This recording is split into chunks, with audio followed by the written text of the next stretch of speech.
No, me living by whatever me other trade them me want to do. Me soldier special ops. When special operations come up, them link me and say XYZ and me go support. So like when them ready for send you go to Cuba now, you have to go.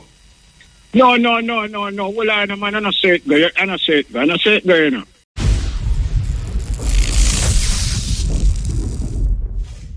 Yeah, you say good night. We're still in a Black History Month. This program and tomorrow program going to be the finishing up Black History Month 2026. And we always keep a commitment to that. Black History Month, indelible. We have a hectic weekend here. Yes, in our Westmoreland. 2 things in our Westmoreland. Why up all the people them who will meet in our Westmoreland for the first. And I say, boy, Muta, the first me see, the first me see. Why you look a virgin here, we have to go really talk about him because it really was something else when I meet it. Why you look smoothie? It didn't forget you. 40 years I'm not forget you, I'm not going to forget you now. But why you look smoothie? Him say him lady call him smoothie, but she give me about 5 more than name. But she say him name, so I don't know where I hide from. So we want to big up smoothie. Look at the ganja fest there. Orange Hill. I tell you, that are the ganja capital of the world. As a reminder, said this is Black History Month. And we celebrate Black History Month right through, but we use the month as a marker because one man, Carter Woodson, they started as a week and then it got to a month. So it's very important that we understand, even for a little while, not only the trials and tribulation where black people go through, but also the contribution to societies in all fields, science and technology, spirituality, and otherwise. We have to understand that, and we have to know that. Very important, very important. We're not going to stop. We're not going to stop. Because we feel, say, we still don't know enough about ourselves. Yes, we have a forget, we'll call it now, a genetic forgetfulness in a way, where black all the things them that our ancestors stood for and fought for, we forget. And now we have to revive that because we see the situation where we're in and now. Yes, it's not like we're not in that situation again. The situation get even more grimmer now. That is why we have to stand up even more profoundly in our blackness, our Africanness. And speaking of Africanness now, we have a brethren here who has been fighting the struggle for a long time. Maybe a lot of you don't know him. Yeah, a lot of you might not know him, but if you follow what is taking place in the world of blackness and revolution as it relates to education and otherwise, this brethren stand out in many ways. As we are saying, go on to say hail up to Kete Asante. Greetings. Yes, sir. Greetings, man. Yeah, thank you very much. Thank you very much, my brother. I'm so happy to be... I'm trying to remember which part I remember you from. I tried to remember where we meet. Yes, long time. But I'm so happy to be in a long time. I said to myself, I am coming to meet one who is always victorious, and I am Molefe. I am Molefe, the one who keeps the tradition. And so I'm delighted to be in Jamaica. Centric paradigm. Yeah, I'm. Thank you, Asante. Asante Sana. I am here actually because I'm speaking tomorrow at the University of West Indies at Mona at 6 o'clock at the library, at the multi-purpose room. And I'm looking for people in Jamaica to come out and let's talk Africa and African culture and African history and Black history, and let's talk about our tradition. And I'm looking forward to a good, beautiful audience here in one of my second homes in Jamaica. All right. What the team going to be? Is there a special team they're going to? Yeah. The special theme is that it is time for us as people of African descent, Black people.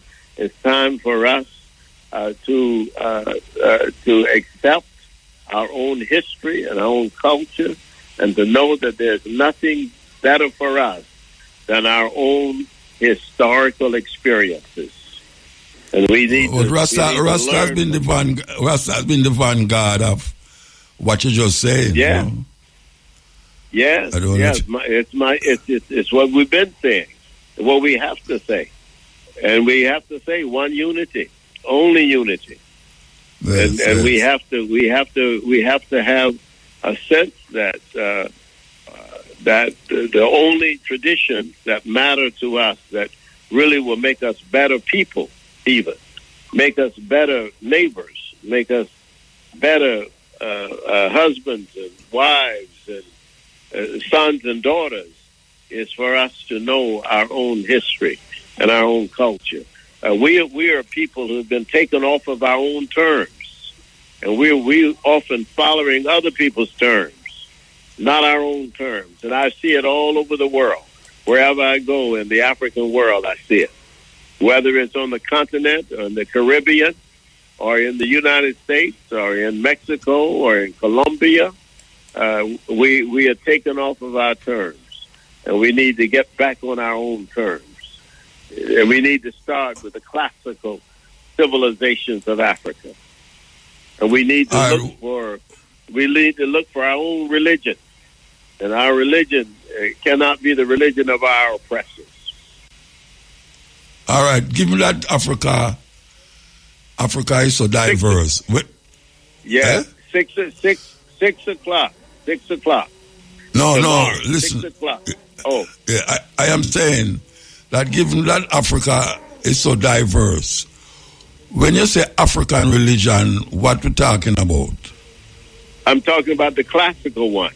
I'm talking about we need to start at the very beginning. You have to always start at the origin. You can't start in the middle. You can't start at the end. You have to start at the beginning. The first people to name God were African people. The first people on the earth to name God, to call the name of God, were in Africa. And the first religion that we have that's written about is the religion of the Nile Valley civilization. That's the first one we have. There's no other religion before that. And nobody can claim it, whether in China or in Europe or, Greece or Rome or anywhere else. You can't claim before Nubia and Egypt. There's nothing that you can claim. You can't claim it in Arabia. You can't claim it in India. You can only claim it in Africa. And the Nile Valley civilization tell us everything. It gives us the Almighty God. It gives us the whole idea of the God the Father, the God the Mother, and God the Child. That's African. That's fundamental. Gives us even the concepts that we talk about, like a resurrection. The first God of the resurrection is Osar, and that's the African deity. We talk about the Son of God. The first son of God, Ra, is Africa. That's the beginning. The first mother is Africa. That's the beginning. So that's what I'm talking about tomorrow. I'm going to talk about that. I'm going to talk about Black history. I'm going to talk about Carter G. Woodson. It's 100 years since Carter G. Woodson created the whole emphasis on Black history. And we have gone away from it. And one of our problems with our children and our young people is that they don't know who they are. And they have no identity that is functional for them. And we have to reinterpret for them their own history and their own culture based on that identity and on those traditions. And that's what we're going to be talking about. You feel that coming from America and looking at the state that America is... Hello? Yeah, I hear you. Yeah, coming from America and giving the state that America is in now as it relates to African people, black people here. You think black people in America is moving in the direction of consciousness, or they are just stagnant because of the condition? They're stagnant. They're stagnant everywhere. That's what I'm saying. They're stagnant in the U.S. They're stagnant on the continent of Africa, and they're stagnant in the Caribbean. We're stagnant everywhere. And the reason we are stagnant is because we have lost our way, and we have lost a sense of direction that's based on our history. I've been saying this for 50 years. It's time now for us to at least have some understanding that we have to go back to the beginning and start at the origin and start talking about who we are, who we can be in a sense of an African future. Because Afrofuturism, people are talking about Afrofuturism, but you can't have futurism unless you understand the past. And we don't understand the past. That's our problem. So I really appreciate the work you've been doing and the work you do, and I appreciate being on your program, and I certainly hope that some members of your audience will come out to UWE tomorrow at 6 o'clock at the library at the Mona campus in the multi-purpose room, and let's have this conversation. Is this the first time you've come to Jamaica to speak? I'm sorry, my brother. No, I'm saying that, is this the first time you're going to speak in Jamaica? No, I was in Jamaica. I was at Amy Jacques' house in the 70s. I was here Mona Road. in UWE. I was also here in UWE in the 80s. I was, and I've been in Jamaica many times.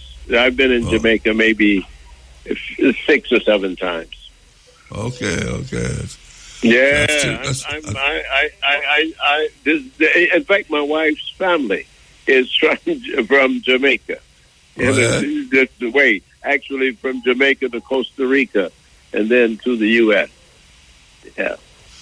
All right. If you would select to the audience right now, if you would select a book, which book would you select to start out the listeners? My book, I've written 105 books. The best book for people Hold on.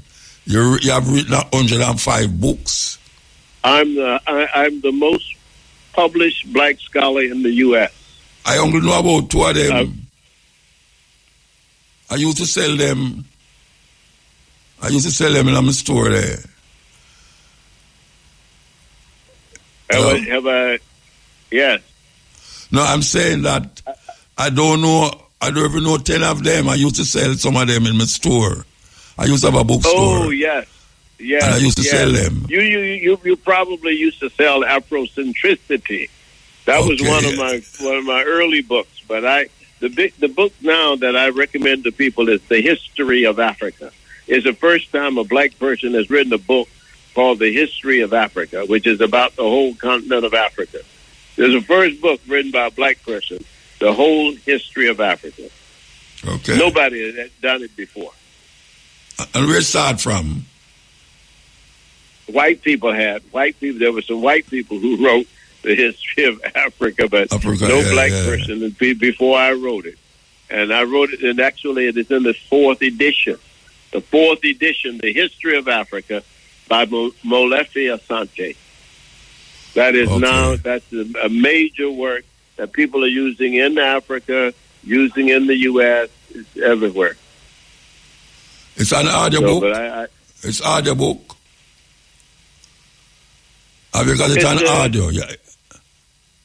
It's an audio book? No, I don't think they have it in audio yet. Because that is where everybody's going now. I know everybody's going to audio. And I will tell the publishers that. But that's the thing that we need to do. But I just want to appreciate you very much for having me and to have me to say these few words. And I really appreciate the University of the West Indies for having me here, and certainly Professor Michael Barnett for what he's done, and the VC, all those people to get me here. And I look forward to seeing my brothers and sisters and any young people as well tomorrow. All right, look here. Tomorrow. Right. Thanks. Wait, hold on. You have one day, you're not going to speak nowhere else. Hello? Am I speaking anywhere else? No, yeah. I don't think so. Just just tomorrow alone? Yeah, just tomorrow alone. Wow.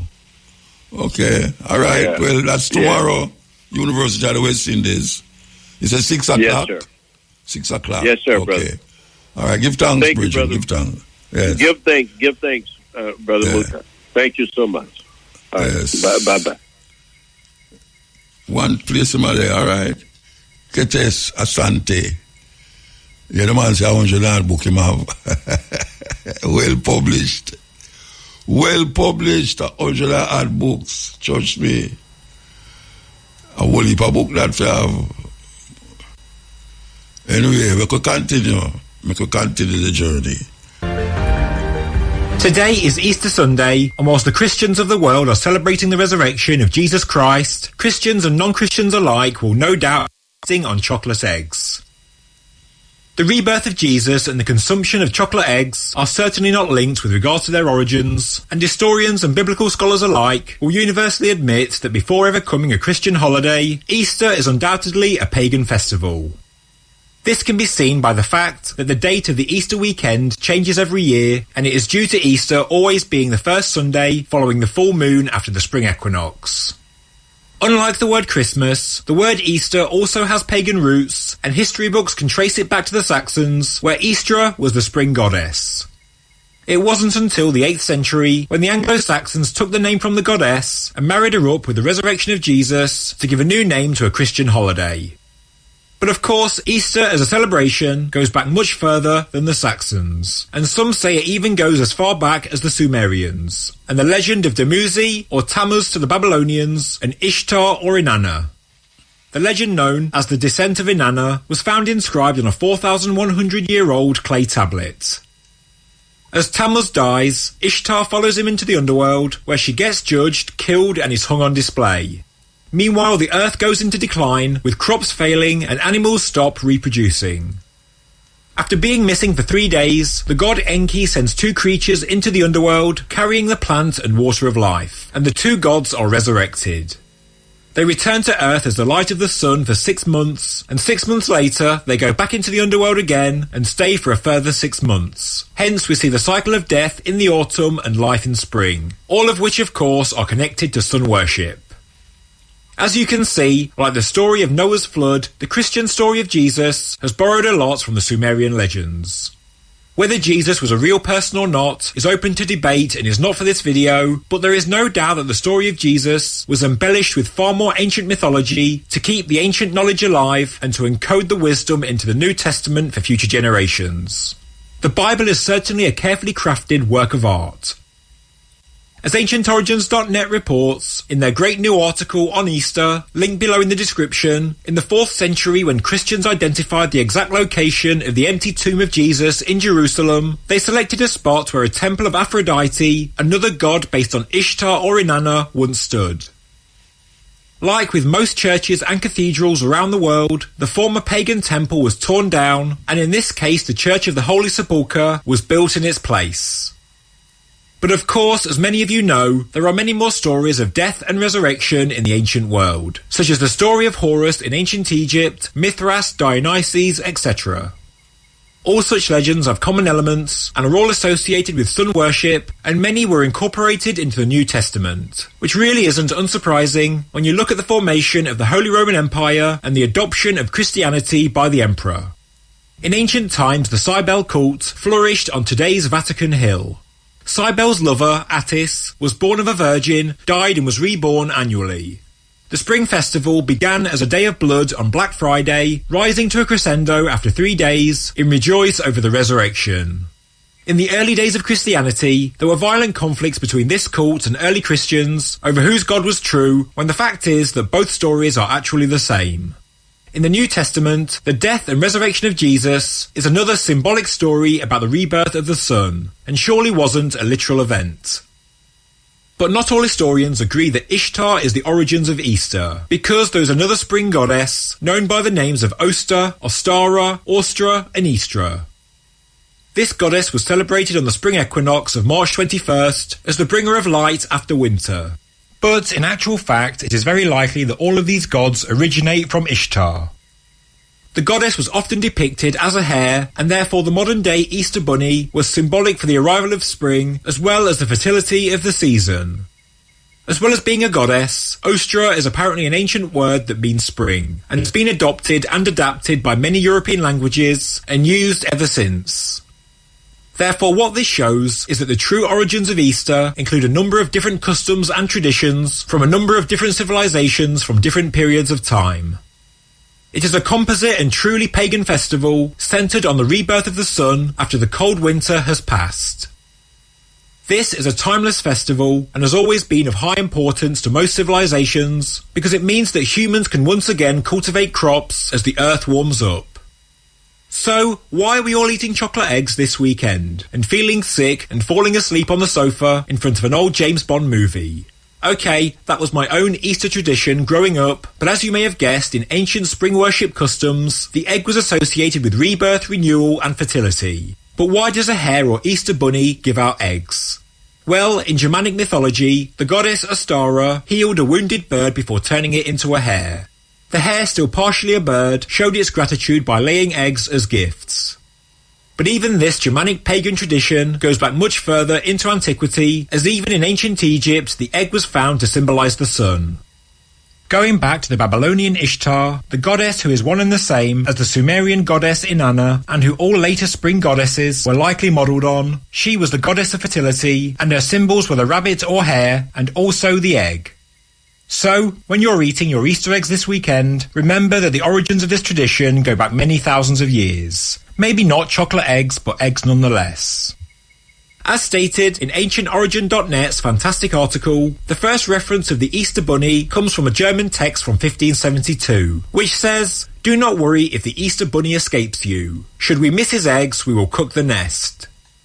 The egg-giving tradition, some of the finer details of the goddess myths, as well as the actual day when Easter Sunday is celebrated, were all incorporated into the Christian tradition and associated with Jesus by the Council of Nicaea. What I find most amazing is that the ancient traditions of our ancestors and the pagan symbolism have lived on. I wish you all a happy Easter. Okay, so, you get a man to tell you about the reason for Easter and where Easter originated from. I know you hear me said this weekend and all them something about it was meant for the time in the week of Easter, but here we know. Lent is where them start the whole madness. Yeah, Lent start now. And everybody gear up and take themselves in a mood like is a idea where it's only a certain time. Them reflect on that And that is the problem with these things where white people create for themselves and we take it. You know, see, them have it at a certain time. You know, see, them not have it at a lifetime tradition at a certain time. But we'll continue. Listen. If you're not African, please scroll. And if you're African but religion has made you deaf to logic, please scroll as well, because what I'm about to say will not massage your religious ego. You will bruise it instead. You will confront the spell under which you live. Let's get one thing straight. Prayer doesn't change nations. People do. Systems do. Leadership does. Education does. And until we Africans understand that, we'll keep kneeling while the world keep building. Aren't you tired of watching the continent with the most prayer warriors languishing in abject poverty? Aren't you tired of binding imaginary demons while our real enemies, poverty, illiteracy, corruption, and tribalism, walk free? My mother lives in a crescent about 600 meters long, and in that 600 meters, there are 3 churches. Not a single school, not a clinic, not a drainage system. We are overcharged and underdeveloped. You fast, pray, cast and bind and wait for miracles, while nations that don't even believe in your God are sending rockets to space. America didn't become a superpower by prayers. They built systems, embraced education, invested in science, and created policies. The Middle East didn't become rich through night vigil. They mastered oil, trade, and geopolitics. They invested in infrastructure and innovation. And China? They don't know Jesus. They don't know Muhammad. They know strategy. They know discipline. They know nation building. But here we are, Africa, the most prayerful continent on the surface of the earth, but the least developed. If prayers alone changed people and nations, Africans will be the richest and Africa will be heaven on earth. So let's stop pretending for a minute. The modern African church has become a business center, selling you oils, promises, and fear while you hand over your bank account. You don't need deliverance. You need discipline. You don't need prophecy. You need productivity. You don't need another 40-day fast. You need a 40-year plan. We have the Congo Basin, the second largest forest in the world, but yet we import toothpick. If that doesn't tell you the level of our sheepishness, nothing else will. So instead of building another church, build a school. Instead of going to another Bible or theological school, go to a technical school or learn a trade. Instead of giving your last money to a pastor, save it and start a small business. Instead of waiting for divine connections, go out, network, and build real ones. Instead of praying for good leaders, start voting with your brain, not your religion or tribe. Instead of casting out demons, start casting out ignorance, because God isn't the problem. You are. He gave you hands to walk, not just to clap. A brain to think, not just to bow. A voice to speak truth, not just to scream amen and hallelujah. So here's the truth. Faith without sense is continued slavery. Religion without reason is mental colonization. And any spirituality that makes you passive while others build, it's not divine, it's a trap. I'm not asking you to abandon your faith, even though I may not share the same. I'm saying stop using it to excuse laziness, stupidity, and silence. God gave us the tools, but we're so obsessed with heaven that we can't even fix the hell we currently live in. Africa doesn't need more churches. Africa needs more thinkers. And until we realize that, we will keep screaming amen and hallelujah while the rest of the world keeps shouting science, technology, AI, robotics, commerce, and geopolitics. Do you know that over 500 Black Madonna statues sit crowned in European cathedrals? Yet nobody talks about what they really represent. Walk into any major cathedral from Spain to France and you'll find them. Dark-skinned figures wearing royal crowns, draped in gold, positioned at the very heart of Christian worship. The Black Madonna of Montserrat in Spain has drawn European royalty as pilgrims for centuries. Notre Dame de la Puy in France holds the same mysterious reverence. These aren't hidden away in corners. They're centerpieces adorned with jewels and treated like queens. Yet historians dismiss them as symbolic choices or artistic interpretations. But why would medieval Europeans consistently choose to depict their most sacred figures this way? Why crown them with real gold and precious stones if they were just symbols? The pattern spans continents, hundreds of cathedrals, hundreds of crowned black figures in positions of ultimate authority. What if these statues weren't symbols at all, but historical documentation of who actually ruled medieval Europe? The crowns tell a different story than the history books. Yes, listen, you know. Yeah, listen, when I just play them thing, to just play sake.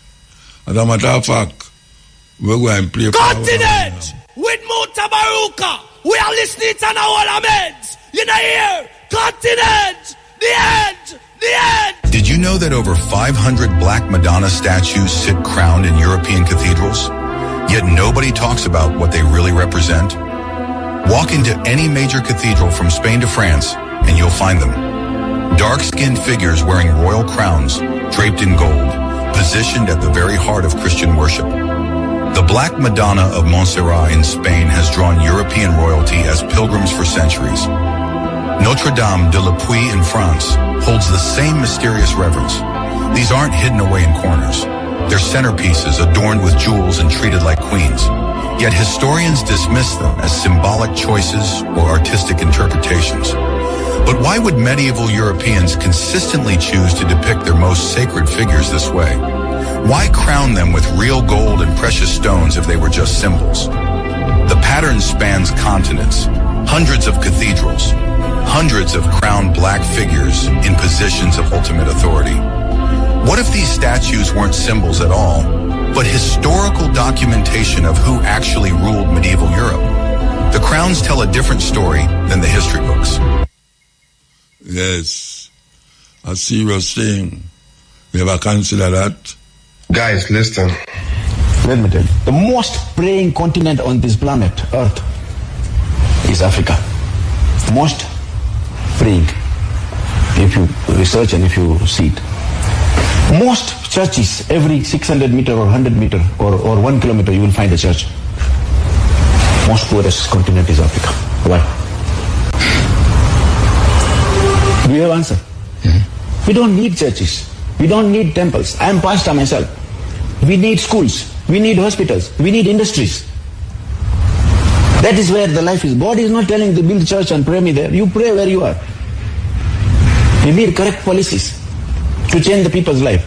By praying, if it is changed, then we cannot be poor. God says you can't just pray, you work. Make the policies. If I'm wrong, please tell me. No, you're saying the truth. It's a bitter truth. Mm-hmm. We believe that we go to church or a temple or mosque, our problem will be sorted out. No, then we cannot be poor. We could not be the richest. And we have the most mineral deposit in the world. Look at the opposite. And these people outside, they don't have anything, but they are richer. Because they see the opportunities here. There is no churches like what we have. Mm-hmm. That means not that they are not Christian. No. They are Christian. They are. They do pray. But the priority is not only the prayer and praying and then you come out. No. The priority is to build the churches, build the industries, promote the employment, reduce your deficits by creating that investments. Schools, education, science, technology. These are the important things. Listen. We are doing it for you. Listen and absorb it and go to your bed and think about it. Yes. And them usually say Jamaica have the most churches per square mile. This man I say Africa have the most churches. Every corner you go, you see a church. But look at our condition. Look at the condition where we're in now. And we get up every day and talk about we are pray and I pray and I pray. Yes, we go through the paces. On the cutting edge, I bring you some short clips for kind of store your faculty, make you think, and hope say it'll do that. We're going to play forward this. Guys, listen. Let me tell you, the most praying continent on this planet, Earth, is Africa. Most praying, if you research and if you see it. Most churches, every 600 meter or 100 meter or 1 kilometer, you will find a church. Most poorest continent is Africa. Why? we have answer. We don't need churches. We don't need temples. I am pastor myself. We need schools. We need hospitals. We need industries. That is where the life is. God is not telling you to build church and pray me there. You pray where you are. You need correct policies to change the people's life. By praying, if it is changed, then we cannot be poor. God says you can't just pray, you work. Make the policies. If I'm wrong, please tell me. No, you're saying the truth. It's a bitter truth. We believe that we go to church or a temple or mosque, our problem will be sorted out. No, then we cannot be poor. We could be the richest. And we have the most mineral deposit in the world. Look at the opposite. These people outside, they don't have anything, but they are richer. Because they see the opportunities here. There is no churches like what we have. That means not that they are not Christian. No. They are Christian. Yeah. They do pray. But the priority is not only the prayer and praying and then you come out. No. The priority is to build the churches, build the industries, promote the employment, reduce your deficits by creating that investments. Schools, education, science, technology. These are the important things. Yes. The most important things. Build up the things that allow your life in at this time, not in the next life, where you don't know about. In at this life. Build up yourself, your family and your community, so that your life will be more sweeter, nicer to live. Where all the problems them know, or most of the problems them know, where you have, will be lighter. So far, we don't see the prayer business at work. Some people might say it at work for them, but sometimes it's just like it's a trial and error thing, heads or tail. That is what prayer is like, heads or tails. You throw up the coin up in the air and say, head or tail. And you say tail and head come. And you say tail and tail come. It's a trial and error. Take another break. We are continuing the journey into Africanness, blackness. We want to play this. Yes. The richest continent on earth was stolen overnight by 14 European leaders. It's 1884. In a palace in Berlin, 14 European powers gather around a table, discussing how to divide the richest continent on Earth. They draw borders on maps like it's a board game. They just invent treaties, bribe chiefs, and plant flags. To the world, they call it civilization. But behind the papers and promises, it's theft. In just a few years, Africa is carved into 50 pieces. Each one handed to a different European master. Entire kingdoms vanish. Tribes are split by artificial borders. Resources are drained. Cultures are erased. And when resistance comes, they crush it. For over 70 years, Europe rules Africa. And when they finally leave, they don't rebuild what they broke. They leave fractured nations, broken economies, and a legacy of poverty that still echoes today. The richest continent on Earth, stolen by 14 men in a room. Serious thing. Serious thing. The richest continent on Earth was stolen overnight by 14 European leaders. It's 1884.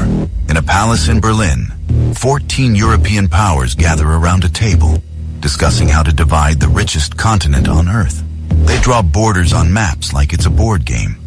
They just invent treaties, bribe chiefs, and plant flags. To the world, they call it civilization. But behind the papers and promises, it's theft. In just a few years, Africa is carved into 50 pieces. Each one handed to a different European master. Entire kingdoms vanish. Tribes are split by artificial borders. Resources are drained. Cultures are erased. And when resistance comes, they crush it. For over 70 years, Europe rules Africa. And when they finally leave, they don't rebuild what they broke. fractured nations, broken economies, and a legacy of poverty that still echoes today. The richest continent on Earth, stolen by 14 men in a room. Balancing the truth and the controversy, addressing the youth and their calamity, motivated by concern for the whole of our liberty, the promise of a new reality, the cutting edge of true intensity, sole provider for the whole of our family, the force of brutal non-conformity, the cutting edge. This actually happened. In 24 BCE, Queen Kandake of Kush did something no ruler had ever dared. She declared war on Rome. Augustus Caesar controlled the known world, but Kandake didn't care. She marched 30,000 warriors north toward Roman territory. The legions had never faced anything like her army. At Syene, Roman forces crumbled under brutal assault. Soldiers who had conquered Gaul and Britain fled in terror. Caesar's generals begged for reinforcements, but none came. Then Kandake did something even more shocking.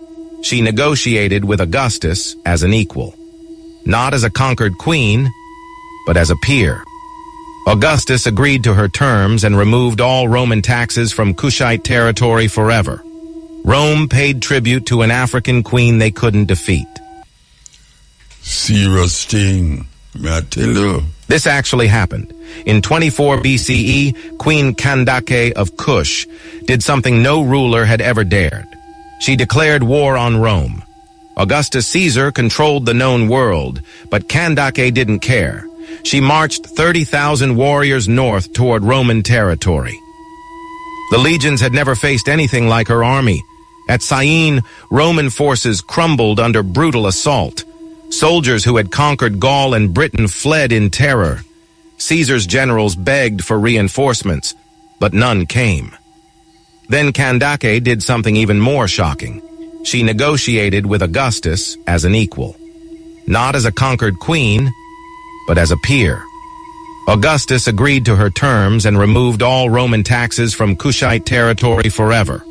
Rome paid tribute to an African queen they couldn't defeat. Yes. Balance. Okay, so we have an interview here, so from our brethren, it's historic. As I say historic because a whole heap of youth might not know him, but those who know roots music from them time, they know that brethren here give some powerful music. I'm going to say powerful, I talk about, I'm going to introduce him with one of the most powerful music. We have a whole heap of people that never know say him do it. At least a whole heap of people nowadays. Sure. Mr. Roy, good night, sir. Good night, Mr. Baruka. Well, I tell you, right. a long time we're supposed to do an interview. Yes, man, a long time, but now is the time. Yeah, man. So we bring it to Jamaica. We bring it come to Jamaica them time, tell me. Today my birthday. Eh? 25th. Yeah, 25th of February. And me get the honor of your my birthday. Yeah, man, happy birthday, man. What you reach now, about 110? No, it's 73. Yeah, 73. Yes. Guess what? Me, I got the same age. Yeah, man. They will need about technical at the same time. Yes, yes. Yeah. So where you do since them time there? The last time I see you was down at West Street. Me that play down at West Street and you did come down there. Yeah, I am the pass through. Alright, so where you do since that time? England. I do many things, you know. I'm still in the music, you know. I still work the music, you know. Me have a brethren, them call him musical genius. Yeah. Saying Ivy Youth. You know, him do a project named Global World Peace. Then with about 12 artists, the same rhythm, everybody depend. You know? And Africa depend, Queen Africa. So, you know, I give my help on this project, and me is the one available to go around with him, you know. Yeah. So right now, today, today we do all the show they will name. Yeah, you know. You do it on the TV? Yes. Okay, yeah. Yeah, the last of the TV said over the on it. Yeah, something like that, Williams. I mean, it's all right, man. It's all right. If you can't remember, you'll remember later. So tell me something now. You have a new album, or you promote a new album now? I mean, I hear you say you go around and try help with that project there, but you personally have any new album? No, well, me I do some work. There are the China, the Dubster. They are England, and I go studio with them and put up some guitar and 4 songs. When I set up because I want to put out an EP. I don't want nothing from just line. I want to deal with vinyl, you know, I'm going to deal with vinyl. Okay. Because I have been song one line, it come in like it's still I'm no song. So I'm going to deal with some vinyl. All right, so we could go back to these three so now. Tribal War, big tune. Wolipa 1 V over. And it don't sound like a hero tune. You know, I hear says 200 version of Tribal War. No go so hard. No go so hard. You know, please. How big them are big up, man. All right. You see, a couple of years ago, I go Europe. Seeing some white brother tell me say a 90th version. And it's a good one.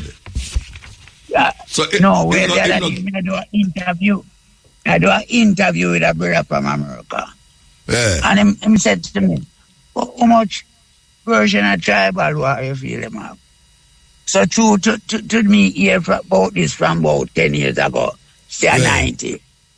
Supposed to be maybe about 100 now. All right. So you find out who out of them 90 there re-recorded that you can earn a fight. You know, the whole of them are pirate, man.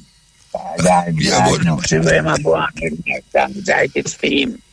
You know? Yeah, man, I tell me, say them out there, tell me, lick me in my face to me things, you know. Who licking your face? Who was that? You mean Jamaican youth or foreign youth? Jamaican artists. Where are licking your face?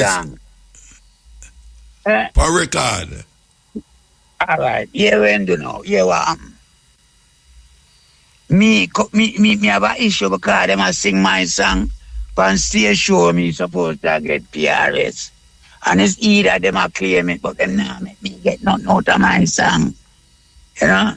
Because you know you have a PRS fee when you do show. For the writer. You have a man sing a song. Yeah. You know? And sometimes most time them money there is not no joke money. Because the PRS collect 3% of the gate to distribute to writers. Yeah. Not the artists, you know. To the man them the song them sing for the show. The writer. Yeah. All right. You know, so sometimes the money there is all £400 for a song. They're supposed to collect off for your song. You know? So you never copyright it, you never set it up that you can't get money off it. Yeah, man, I set up them song from 72 when I sing them song, man. Because me remember of PRS from 1970, you know. Yeah. When me they sing a song named Bongo Naya when me I go to school. Yeah, man, we have a play it. 1969 me sing Bongo Naya. Yeah. So by 70 now, me kind of know them thing there. You know? So I'm here telling no artists for join PRS. You know? No man never know them thing there all them time there. 1970, you know? Come on, some, you know? All right, so let me ask you now. The people who produce the music for you from them time there. Tribal War was my production, you have to say, you know. Yeah. Me, I'm a Brazilian name. I'm a virgin name. Me also move with three brother. Their name Jacksons.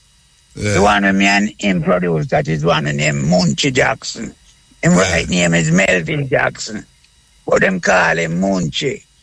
It's me and them youth there. It's me and him produce a song there. Yeah. We recorded from a scratch. Seeing Dennis Brown play bass, RC play drum, you know, Pablo Black, Paul Dixon play keyboard, and a guitarist named Rai work with scratch. I'm calling Hamilton. So those were the four musicians that played that song. You know? And it's a song where it's a one take. The rhythm is a one take. The voice is a one take.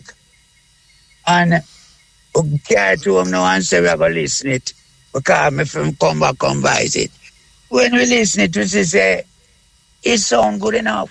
Nah, take it so again. Me just go cut stamper.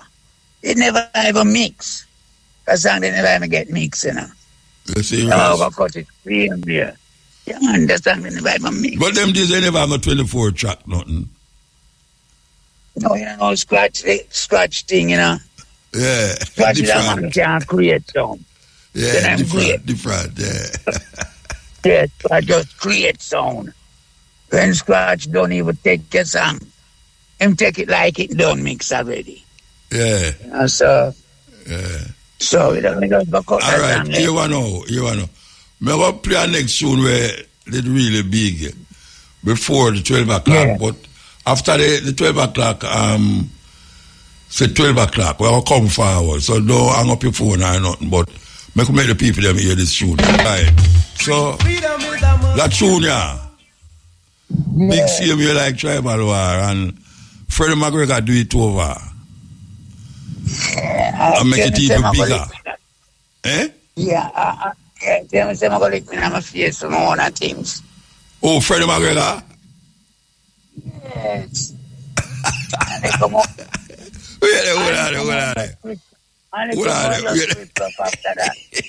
The Rasta thing a joke, you know.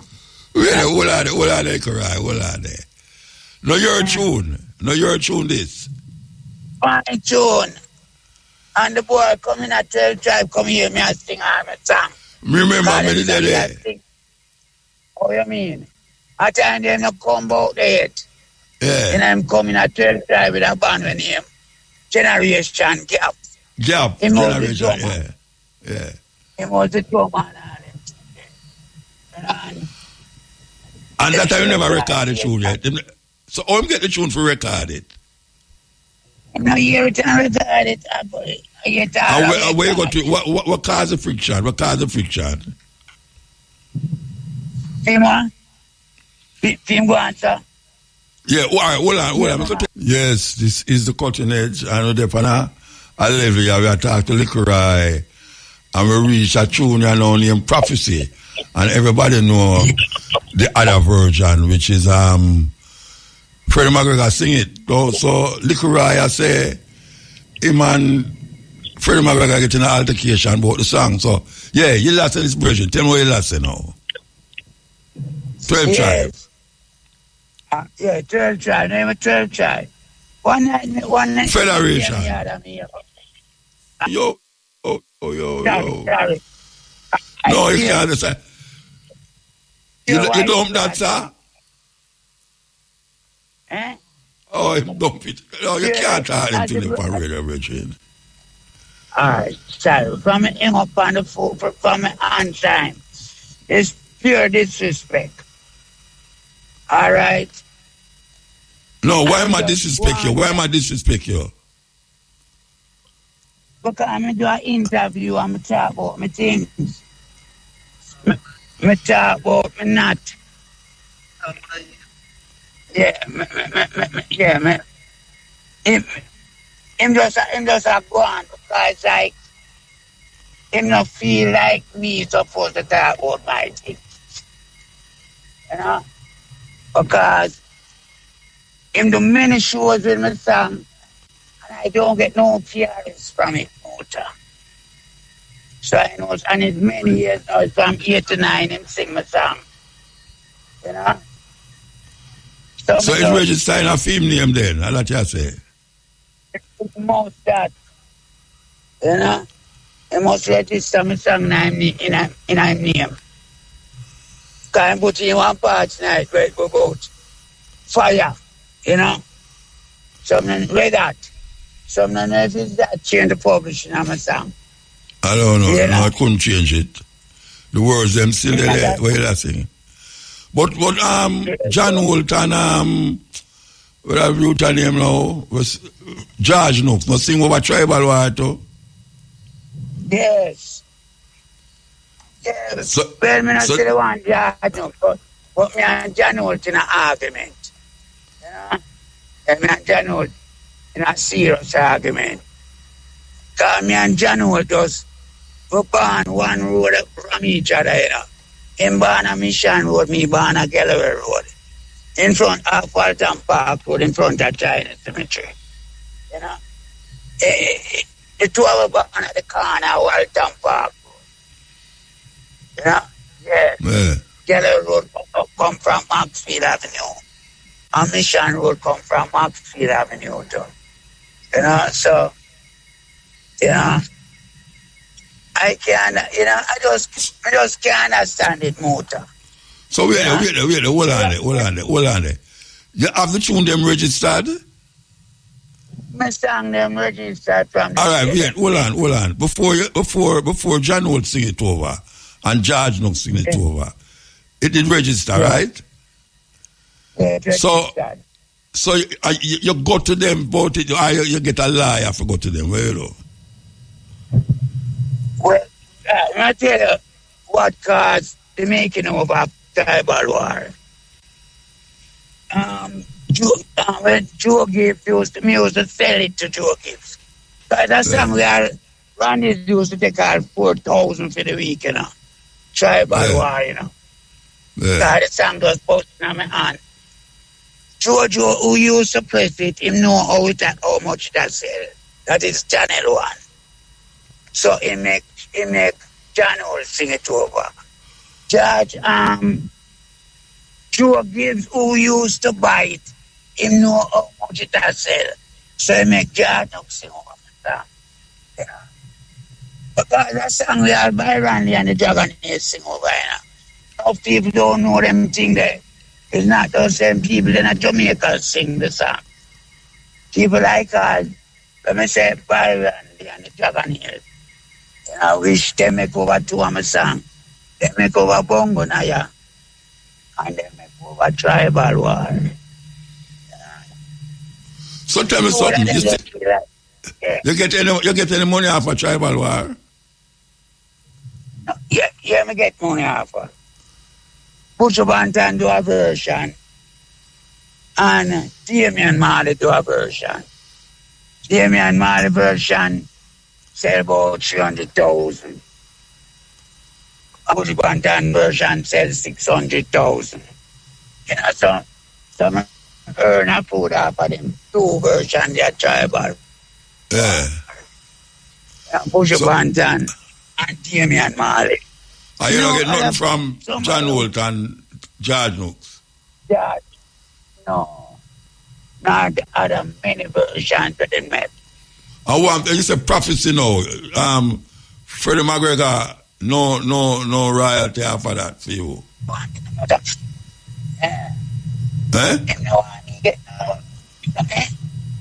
Yeah, break up.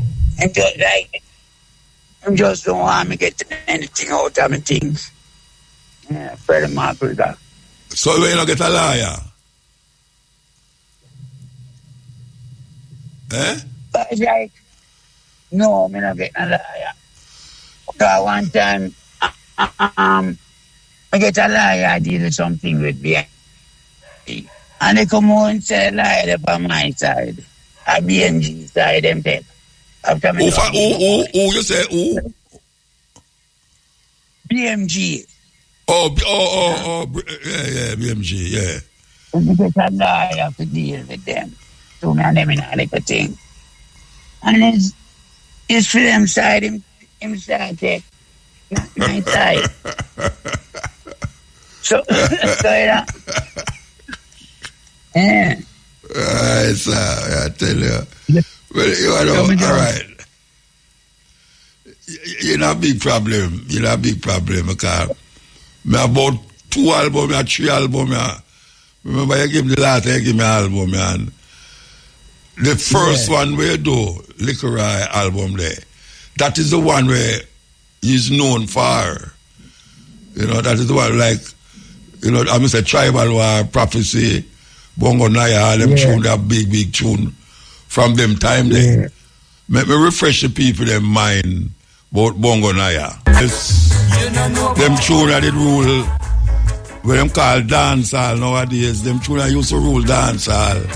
Jalove and all them man there, from them time there. I 10 weeks that song is number one. What you say? 10 weeks that song get a number one, you know. 7 weeks. JDC and RGR, yeah. 7 weeks. You know? No, most ones who did at them time, they know to them tune, they are big tune, man. Most ones. Yeah. Most of them. All right. So you say you try make a one or you try make a EP? Yes, man, make a EP. Not even trying, I'm going to do it. Yeah, so when you think that will come out? All right, I'm going to give about 3 more months. So you still the show in England, though? Yeah, man, I still do show in England. Sometimes I go far, I go do show too. In across Europe there? Yeah, across Europe. I go to Australia, I go to Thailand. Yeah. So, you know, and a lot of work in Europe. I do about a lot of places in Europe, you know. Yeah. Well, brethren, anytime you get the new EP, we there have to make it play. And I hope you get through with your things. Go get a liar, man. I feel that it's a profitable more to get a liar. Yeah, man, get a liar, you man. Eh? Yeah, man. Well, like when they're in England. Who introduced you to one? I said you could have introduced me to one. No, but wait, no, man, you know, they're England, you live in a Rasta. You know, you get a liar from you get a liar in England. Yeah, all right. And that's you forget the liar, no, you got some I will get liar. You get liar from Jamaica. Get a liar from England. Yeah. You understand? I saw it going on. Yeah. So next time when I see you, you're supposed to have enough money. All right, I'm going to get some. I'm at 5% put on. Yeah, it's if they never get the opening, then get the opening with my song, you know. Because the DJ, them are Jamaican, I play my song. So them they know, you know, them get all the opening, film brush and Jamaica play. So it's like me get rub out of that too. Yeah. Especially the Tribal War. Especially the Tribal War one. Yeah, it come like your tune. It come like a John Old tune. And it come like a Jajuk song. Yeah, it come like a Jajuk song too, yeah. And only for man say, I play a tune. I have a poem when I do all the while, you know. I always give the original creator of the poem. I always call the name of the person on the stage when I go do it. You know, see it? Yeah. But I guess Jamaican youth, them people, Jamaican, them not do them something there. Them don't get credit. Them take the credit for themselves. yeah, that's all, man. Yeah. Anyway, give thanks, brethren. Give thanks for the, for your birthday. Oh, gosh, man. Yes. Give thanks. All right, sir. All right, brother. Yes. Yes. Yeah. Bless up. Blessed, man. Yeah. Muta, it's your mankind here, though. You couldn't treat the right. Well, I tell you. I tell you. You know? Yeah, and fear. It's rough. It's rough, and man. Fear, man. And fear. they hand no clean and still let a big man them then I place in a man. Boy, I tell you say, well, me no wrong my bridge, you know. We in a weak fence like a way, you know. And just deal with Jaya, my boy. Don't watch nothing, just low Jaya in your life. Let them go away. No, but you know, when you make them, no, but you still can't get money off it, you know. They no most. Well, I know if you work for them. No, but you say make them nobody just. Yeah. No. I mean, certain ways still, you know. Oh, you mean pursuing thing and getting money? You know, late to you. No, it's not late, man. Cause it's still a play, you know. They no most. Yeah, man. I listen. No, man, I tell you, it's still a player. No most, man. And when John was dead, I know, but John was used to sing it every time him up on stage. Yeah.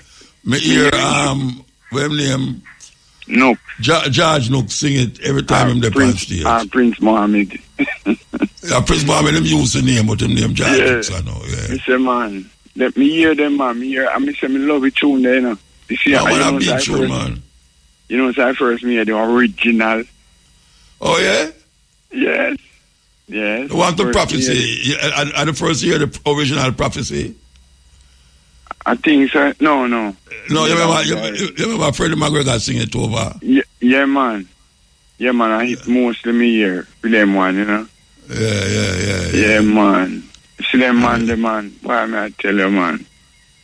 You know, mankind and fear. You know, you don't know. Yeah, the thing when me advocate for doing, you know, and the land man want the land to distribute. That's where people then can have food. Of course. We can't tired of the foreign sitting them. You know, see, the government will have on the land and to sell them big friend them. Hey, then something can't happen. Well, I mean, that happen. I mean, it can't happen. That happen. Why, man? I tell you, say, we just careless in our place. We just careless, you know. And make them something there. Me know, you know, so that them are going about them and them invest and them foreign people, but them are going to run left. You know, see what I go in Africa. The people get strong because we want the land 5 acres for everybody.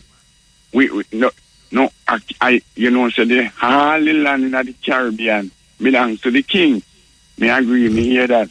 But all of them, you know, some of them was French. Some of them was Dutch. So England, the English speaking one them England, the king. Yes. Well, all of them are free land and you can't take up put in a pocket go with. So we have to dwell upon it. Get food for the picnic. The dust of the earth. You know the dust of the earth, our? Yeah. You know what? I bet you not tell me the dust of the earth, our. Tell me, man. I start make me guess, man. Can't remember. Yeah, man. You plant it, man. A food that the dust of the earth tonight build mankind. Yeah, man, the dust of the earth are the food. Or we plant, man, I eat, man. I just want one timber full of water life, you know. One timber full of water life, and then all the dust of the earth. I'm going to chat about man make out of clay and them something there. More there. I'm a fool, man. And the dust of the earth, then thing I clear that. And the food we grow in the earth. So, me I appeal to them boy, you know. Say them to let go the land to the people, make because when me a little boy, you know, man, that used to come go to bush after Friday, Saturday, after school, Saturday, no, I never love bush at all in this time. But now, me we dead for me ground. Yeah. My goodness, man. Where were you plant? You know, say right now, me not do no fresh plant. Me just go and plant banana and show Melissa already. You have already, you have already, Yeah, when me have already, me have go and eat off and so little we left.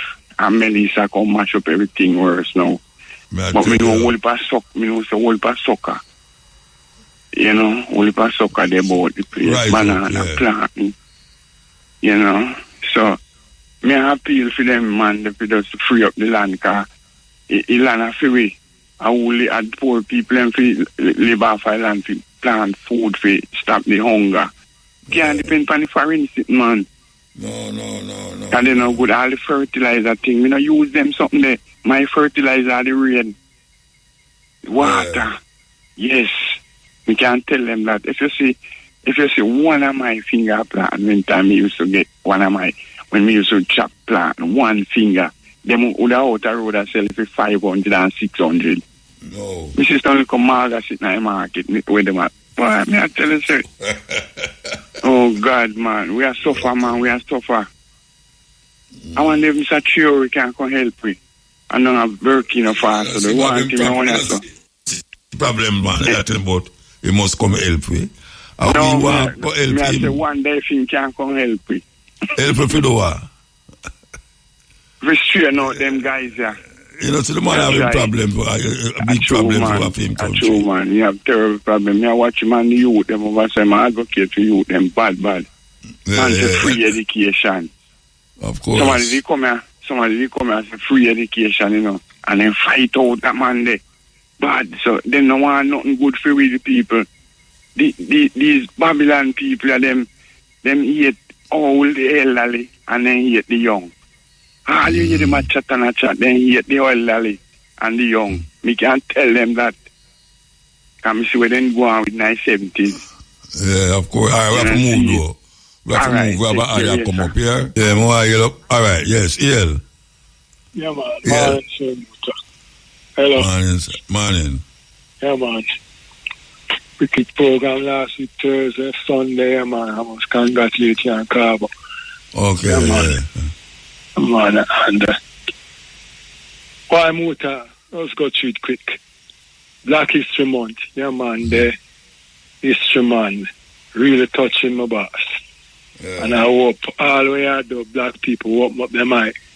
Yeah, man, may I hope. Because I see them a key on a preach seat there. You look on a big man where me I listen to them on the song from me, I look a boy, my father used to buy a record at Channel 1.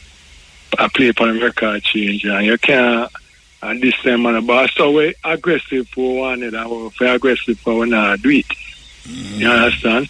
Every Jamaican want to prove with the ego saying bad and one day. Same thing with the driver on the road, but I hope the career come true, so good advice I give. But Black History Month, Muta, in Jamaica, police killed about 41 or 42, in a second month, Muta. Already? Really now, Muta? In a second month, approach the third month, in a couple of days. So, where the Minister of Security say? So, I'm a collect. The Minister of Security say the reason why the crime gone down and the criminal them are dead. That means him agree with shooting them.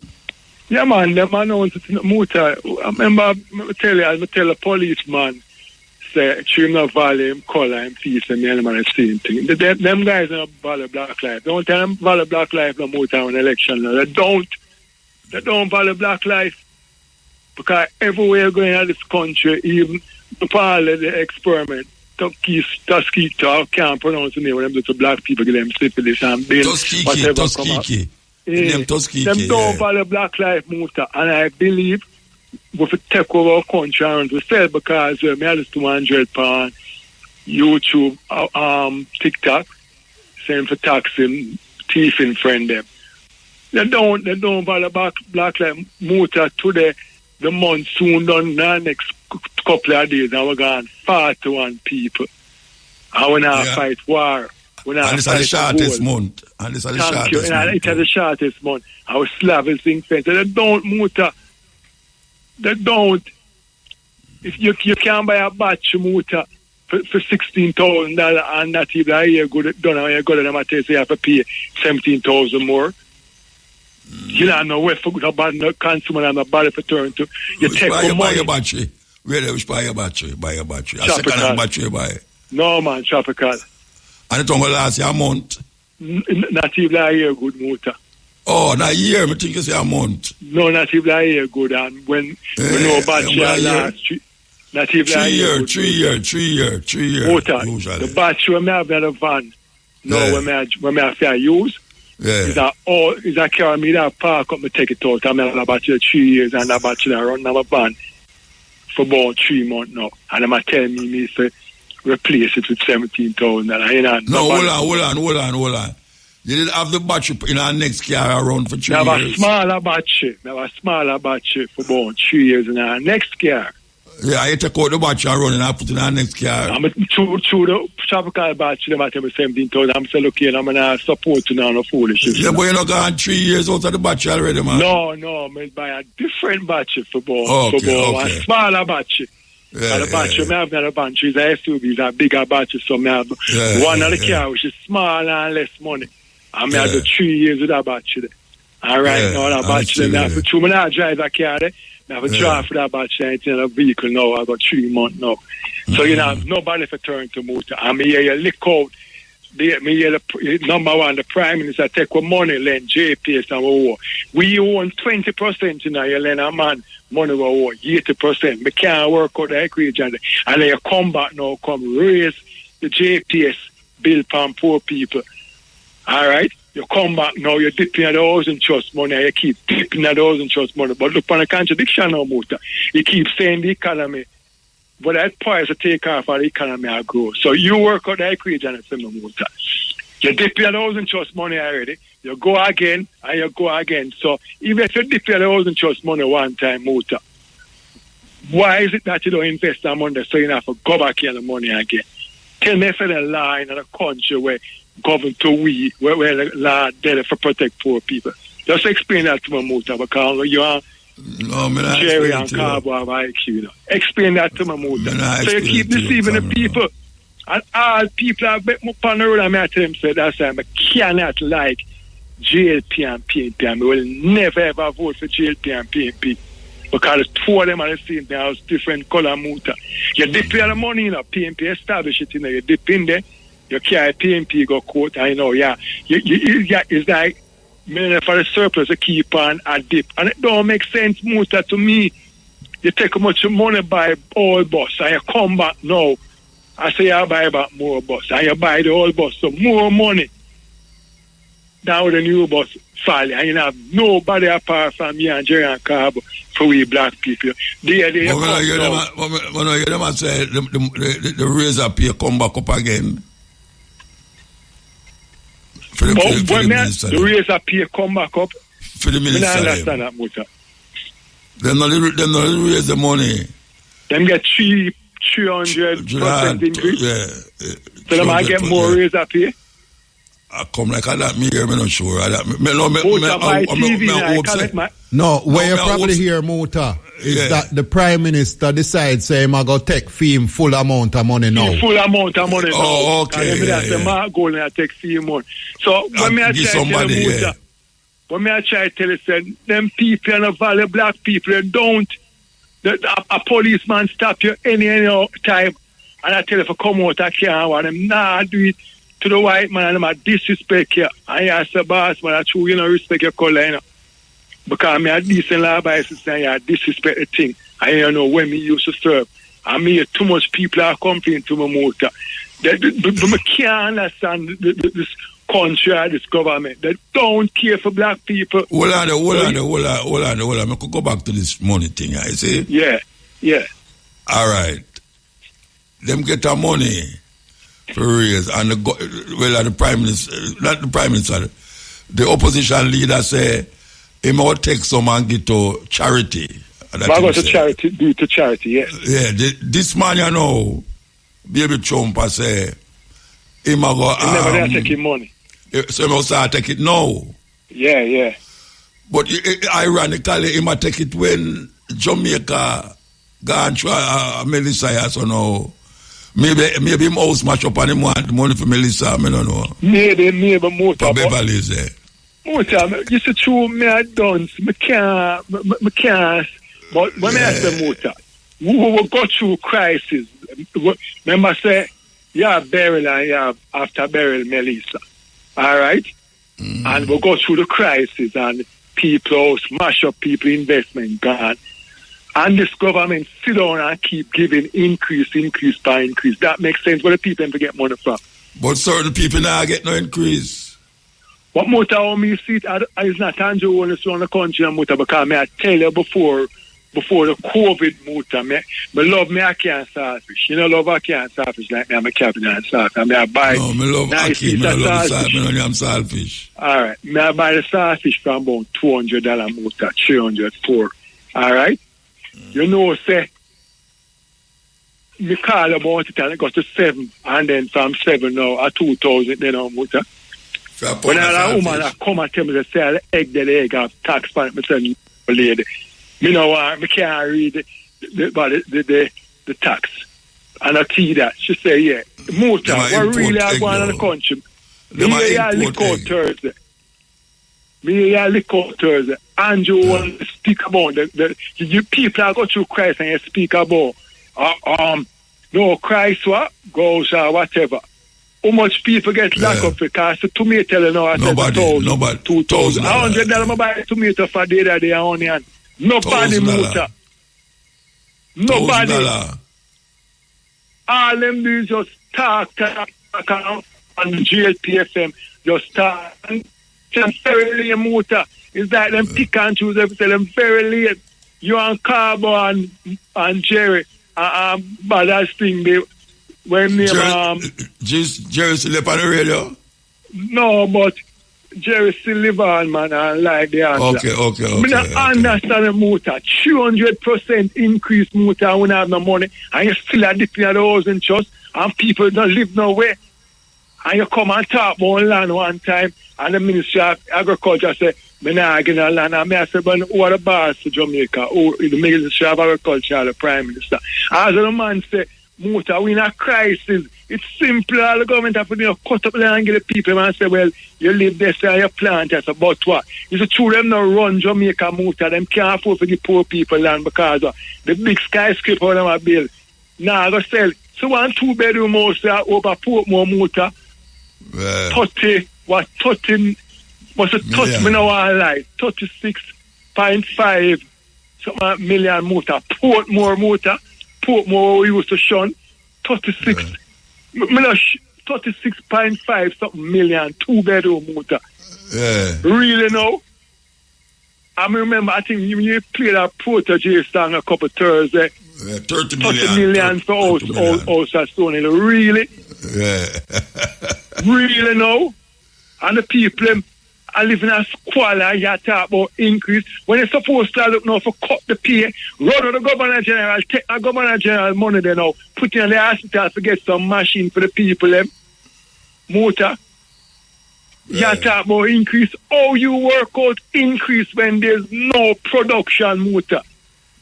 Explain that to me. How you work out every day you go to the supermarket and things just go up without no justification. The war Israel and Iran not started, you know. So can you imagine when the war start, Muta, people will start probably running down and take off your shoes off your foot. And you're going to move on starfish for poor people, depend on egg and starfish. So at least them can get little color Muta, put a starfish with it, and raise it, plus tax. And you come on TV and tell me about one PM and one Prime Minister and one Mark when I like these guys, Muta. These guys are slave driver. These guys are there to enforce the slave masters. The only difference is that them can't whip with. And then you have the police force out there now. Who are dead? Same poor black people. And if the police, them so righteous, put on the camera if they have nothing to hide. And when you talk, them say, yeah, fight. Me not like gunman or Dan Muta, because I don't know no Dan, but build no training center for no youth. Me's a man, me's a righteous man. I'm like justice. Well, good for the goose, good for the gander. Give away land. We have to move Long now. life, Muta. Yeah, blessed man. Yes, this is the cutting edge on RFM. You know, say, I have a virgin where he has been holding up the poetry for 30 years. I'm about to name the Poetry Society. And it keep running in a manly school. For years now it a go on. Years. Entire one boss. As Carter is a boss as a poet. Usually ones go around there and read them poetry. And them critique poetry. And all these things. Well, me your celebration day today. Me don't understand that. Tommy Ricketts, me I talk about. For those of you who know Tommy Ricketts. Tommy Ricketts passed away, Rasta. What a judgment. It's a brethren where really hold up the poetry scene, you know. And they have the poetry scene. Kingston, in a Manly school, in a the way name there, the arena there, so. I tell you, say, it hurt me because me know a whole heap of ones who, it's because of that scene why them get an opportunity to go up on other shows or read poetry. Yes. But now the brethren gone. Tommy Ricketts, for those of you who know him, I never hear. Tommy Ricketts passed away. Yeah, Tommy Ricketts passed away. Terrible thing, terrible. I don't ever catch his for kill him or why I'm dead. You know, you have a brethren, I don't know him. I know him today. Because him and him brethren stop me. I'm at gate. I have me in a one conversation. The brethren named Calvin Grant. Well, I don't know. Yeah, Calvin Grant. Him have a thing I go on away. He must say, him want to mention it for him. I'm not going to mention it for him. Apparently, him a runner a service. What them call it now? Haulage and Transportation Services. SK Destiny. That's how him call it. SK. Yellow brethren. The brethren who say the earth flat and it under a dome. Why yell up? And your brethren know the way I give me a problem. Yes. Calvin Grant. Yes. Chief Operational Officer. And Shanika Edwards Grant. Obviously, it's must your wife that. Managing Director, the family affair. Him have a service where him have a offer. And I don't know if you're going to remember the number, but I'm going to give you the number where him say must call him. Call him at 876-589-2302 or 876-329-1174. You know, so the brethren really I try a thing.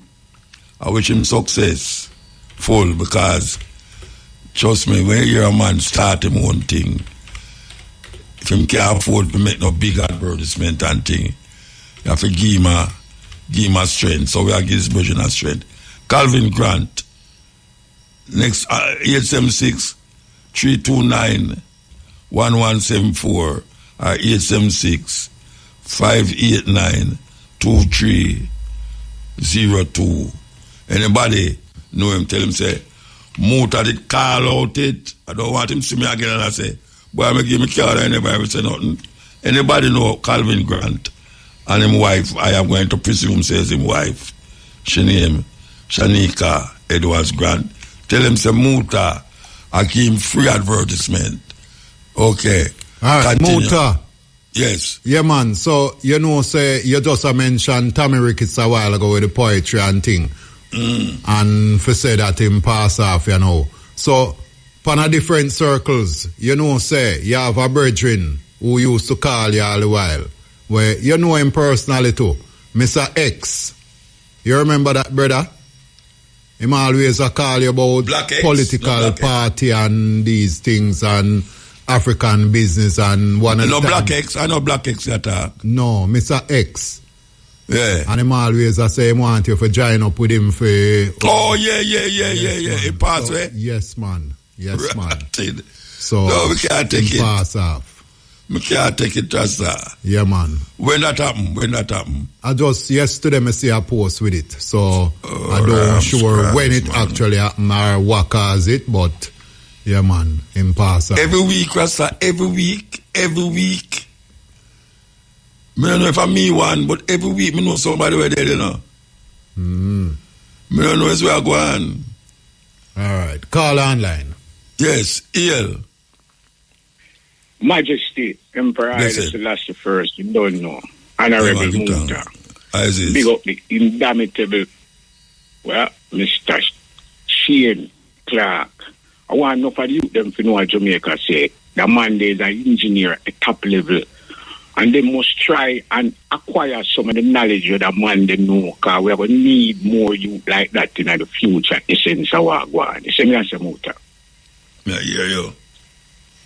Yeah. I hear you, man. Muta, you ask about the Prime Minister money. $25 million the Prime Minister forget every year. Prime Minister say wanting $25 million. No, never take it all the while. Yeah, yet still, he might negotiate a contract for the teachers them and the union workers them. And the money want to give them 2%. 2%, how them when they pan? That me want to know. Let's see. They pan 2%. Because that not fly.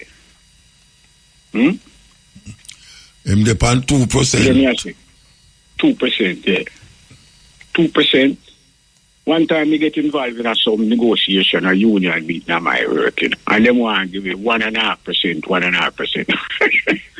I'm a look out at them say we are rebel because they have to go lay off some people. I mean, I say 1.5% that not going to work. They tell you say you get about 5-6% over 3 years. Me I say 1.5%. Well, that's a penny and a half on the dollar. You know, people must understand when them say that. So they might give 2%. It will go by the dollar. So if it's $10, is much money that if you take out 2% out of $10 hour. If it's $100 hour, check it out. You must have $2. You see me I say? It 10% at no, we hold on. 10% at $100 not $2, man. No, me I say 2%. 2%. One wages where you get. Me just say if you are work and never get 2%. Yeah. You see me I say. In the money, you not get the money. You see me I come from. Well, I don't know them work out them thing, you know. I don't know them work out them thing, Virgin, but yeah, me see what you say, man. Me see what you say. Yeah, so but you see, it's the majority, the majority of people them do that to, you know. Them not do that to certain kind of people, you know. Yeah. True. That me I tell you, so the teachers them and the people them in the private, in the public sector, civil servants and them people where, you know, the way we call the common folks, the people them answer the phone and find the paperwork and all. You see me I say? No, all them expect them to live off of them thing there. And them going to tell you, say, you can't buy a house for $36 million. Oh, you have to buy a house for $36 million for 2% wages. The people are... That's what I go on. That's what I tell you, so the people have to wake up open them eye in Jamaica and so I go on. And next point I want to eat, I'm going to tell you something, say, we know police not like Rasta, you know. And Rasta no have nothing against police, you know. Rasta does a show police when you see we just low, we like we allow the uptown people them, because we not busy with you and your job, because we are going to do our work, which is the work of our father, His Majesty the King. No. Dr. Kevin Blake, you're doing a good job so far, you know, because you look out against the unrighteous and the incompetent police them. But at the same time, let me tell you have to be careful, because bigger edge dead away in the corruption, we don't like that. So still do your thing. I know say you're going to have to go put some bang up on some of them uptown man there. We're in a big position, because that's so the thing work out. But continue. You know, to them put one pan a big man, you know, to them put one pan a big man the other day. Them find me don't much coke in them car. Yeah, but me just say more bigger heads up in a political. Yeah, no, me just mention that. I mention that. True. Yeah, man. Yeah. Because that have to go on. You know, see, condolences to all of the people who lose loved ones, because sympathy is there deep down from within the depths of their heart for them. I say, we are give them that. You know, see, because I want them to know, so the love is the love of life, you know, because Rasta is about life, liberty. Rasta is about liberty, so liberty is life. So we have to make them know, so listen, when you lose a one, loved one, someone by natural causes or whatever, we still are go with you with the grieving and actually say, yeah, we may can grieve with you, but we can sympathize with your loss. You see me I say? So I want them to know that, because together we are one. Now, the next thing I want to touch upon right away is Dr. Chang. I talk about the people and we want independent review of the police killing them. I want them to give me the statistics. How much Chinese people them the police killed last year? Them killed nearly 400 people. How much Chinese? How much of them was Chinese? No, but how much Chinese are drive around and kill people? No, it's not that. It's not that. How much Chinese criminal? Because criminal them are killing them. Yeah, no, but we no. Yeah, but it's black people. The country's majority black people. That means most of the criminal activity. Most of the criminal activity that they definitely take come from the majority of the people, them, which is black people. Now, when you ask how much murdering, but how much, but the physical murder matter about how much Chinese I drive around and I cannot shoot people. Well, I don't know of many. Yeah, well, you can't put it that way then. You can't put it that way. No, the reason why how much Chinese them kill, police kill. Yeah, why I put it that way then. I say, some of this killing is justifiable based upon the circumstances. Some of which killing? We know is not. No, some of which killing justified. You mean from the police? Yeah, from the police. Some of it is justifiable based upon the circumstances. Yeah, because man shoot after him, shoot back after him. Yeah, because man I say him now go back to prison and them thing and in the society. Right. So, you see, when I take that back from them. But we know you have some of it where it's not justifiable. It's just based upon the circumstances that birthday, and the number where I tell you I not deal with it, and I skip that number then. No, all right, Bridget, all right, nobody tell me then, because me ask you something, but you say you're not going to tell me the right thing. No, listen to I just tell you, the number, just listen to me now, listen to me, I say, the number. I was 68 already, I know I reached that number there, so I now reach that medium and I now got that number there. All right, so if you are 68, and you're there from 17, what is the benefits that you get between 17 and 68 from the Constitution of America? Lots of knowledge and educational skills that I can apply. So for the rest of your life, you have to go repeat. So for the rest of your life, you have to keep repeating, say, you swear allegiance to the Constitution of America. You have to say that the whole of your life. Yeah, because I loyal and to death, Rasta. What you want I say? To the Constitution of America? Yeah, because I did in America. What you want I say? Me not tell you what for say Rasta. Me try ask the question them. I mean, what why you say? I am loyal to the Constitution of America. Because you live in America. When I reach at Jamaica, listen to me. When I reach at Jamaica, I govern by the Constitution of Jamaica. No, go some man. Jamaican. So you have two constitutions where you swear allegiance to. Yeah. All right, sir. You see me, I say, because I am Rasta. Where you going to put in a motor? So you are Rasta too. And I take a swear allegiance to the American Constitution and swear allegiance to the Jamaican Constitution. And we are trying to get you to the Jamaican Constitution and you swear allegiance. Anyway, we have to take a break. Yeah, motor. Boy, you swear alliance to enough things, man. No, you swear alliance to Haile Selassie too? You swear alliance to Haile Selassie and the Constitution of Ethiopia? Yes, of course. Which one of them? Haile Selassie which one of them you swear alliance to? The Constitution of Ethiopia or you swear to Haile Selassie? Constitution? The Imperial Majesty at the head of the king. No, but may I ask if you swear to Haile Selassie or the Constitution of Ethiopia? Haile Selassie, I man swear to Haile Selassie as the spiritual head of my order. So you don't swear to the Ethiopian Constitution? You don't live in Ethiopia. You don't go to Ethiopia and study the Constitution more in depth. Now me get to know where it's based totally. You never really study the Constitution of Ethiopia. But you don't live at Jamaica. You don't live at Say that Jamaica. again? You live at Jamaica? No, he's a Jamaican citizen. Yeah. He's a Jamaican. Yeah. So Okay, automatically the constitution, the government. The constitution of Jamaica? Yeah, because he's a Jamaican citizen. All right. Are you're the American citizen? No, he's an American permanent resident, but he's a member of the executive branch by being a military personnel. So you're still in the military? So you're still in the military? You're still in the military? The military is a lifetime, brother. You have two stages, you know. Yeah. Executive state, yeah. Okay. So you earn your money then, living. You earn your living by being a soldier.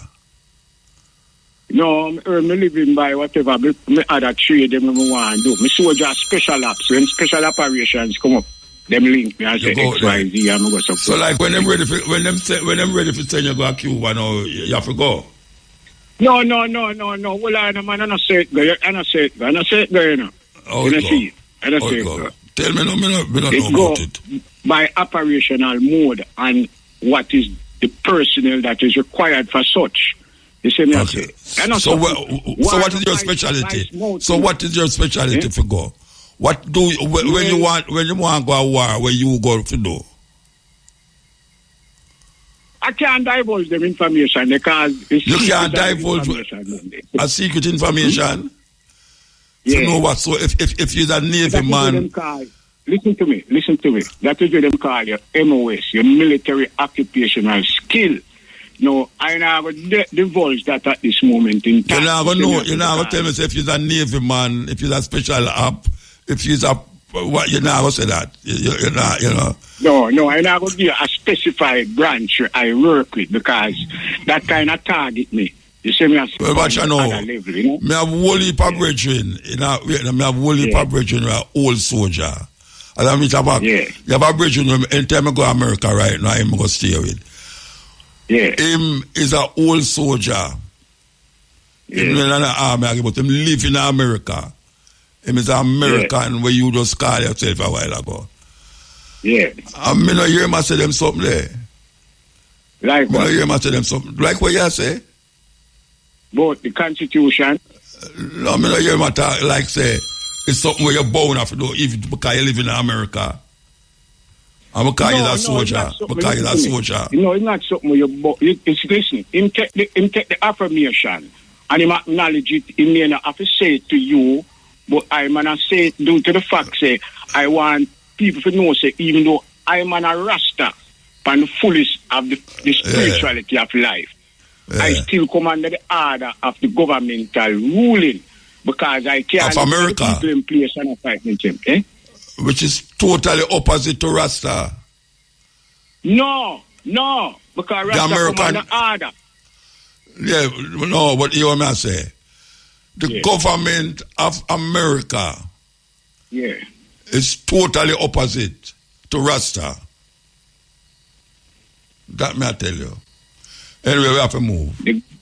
The government of the world love and honor to the people. The government of the world is opposite to Rasta. The whole world government is opposite to Rasta. May I tell you about the government of America now? No, but me I tell you, say don't take out one piece. Yes. No, me I take out one. All right, me have to move. Yeah, man. All right. The king and the people of Jamaica, we love Rastafari run the thing all the time. Cheers. Yeah, man, good time. All right.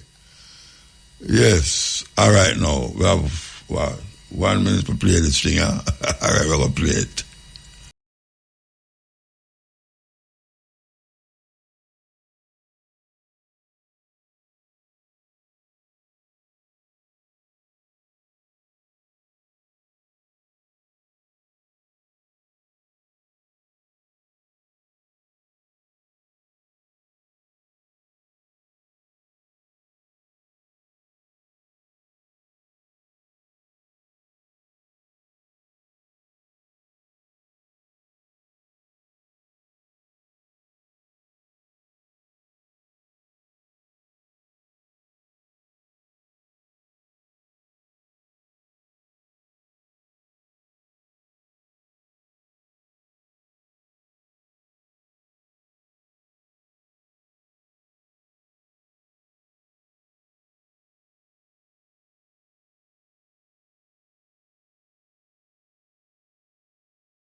You hear that?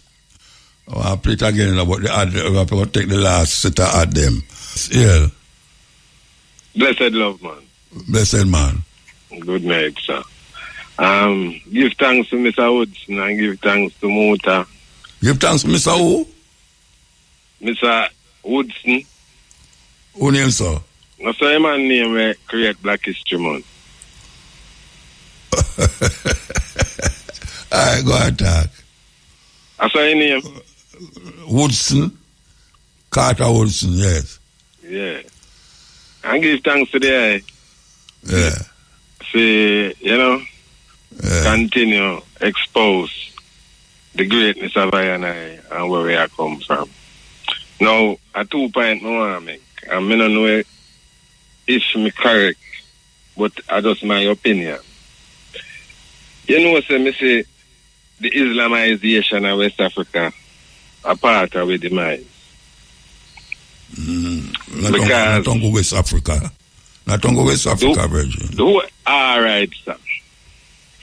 Because when we look on it,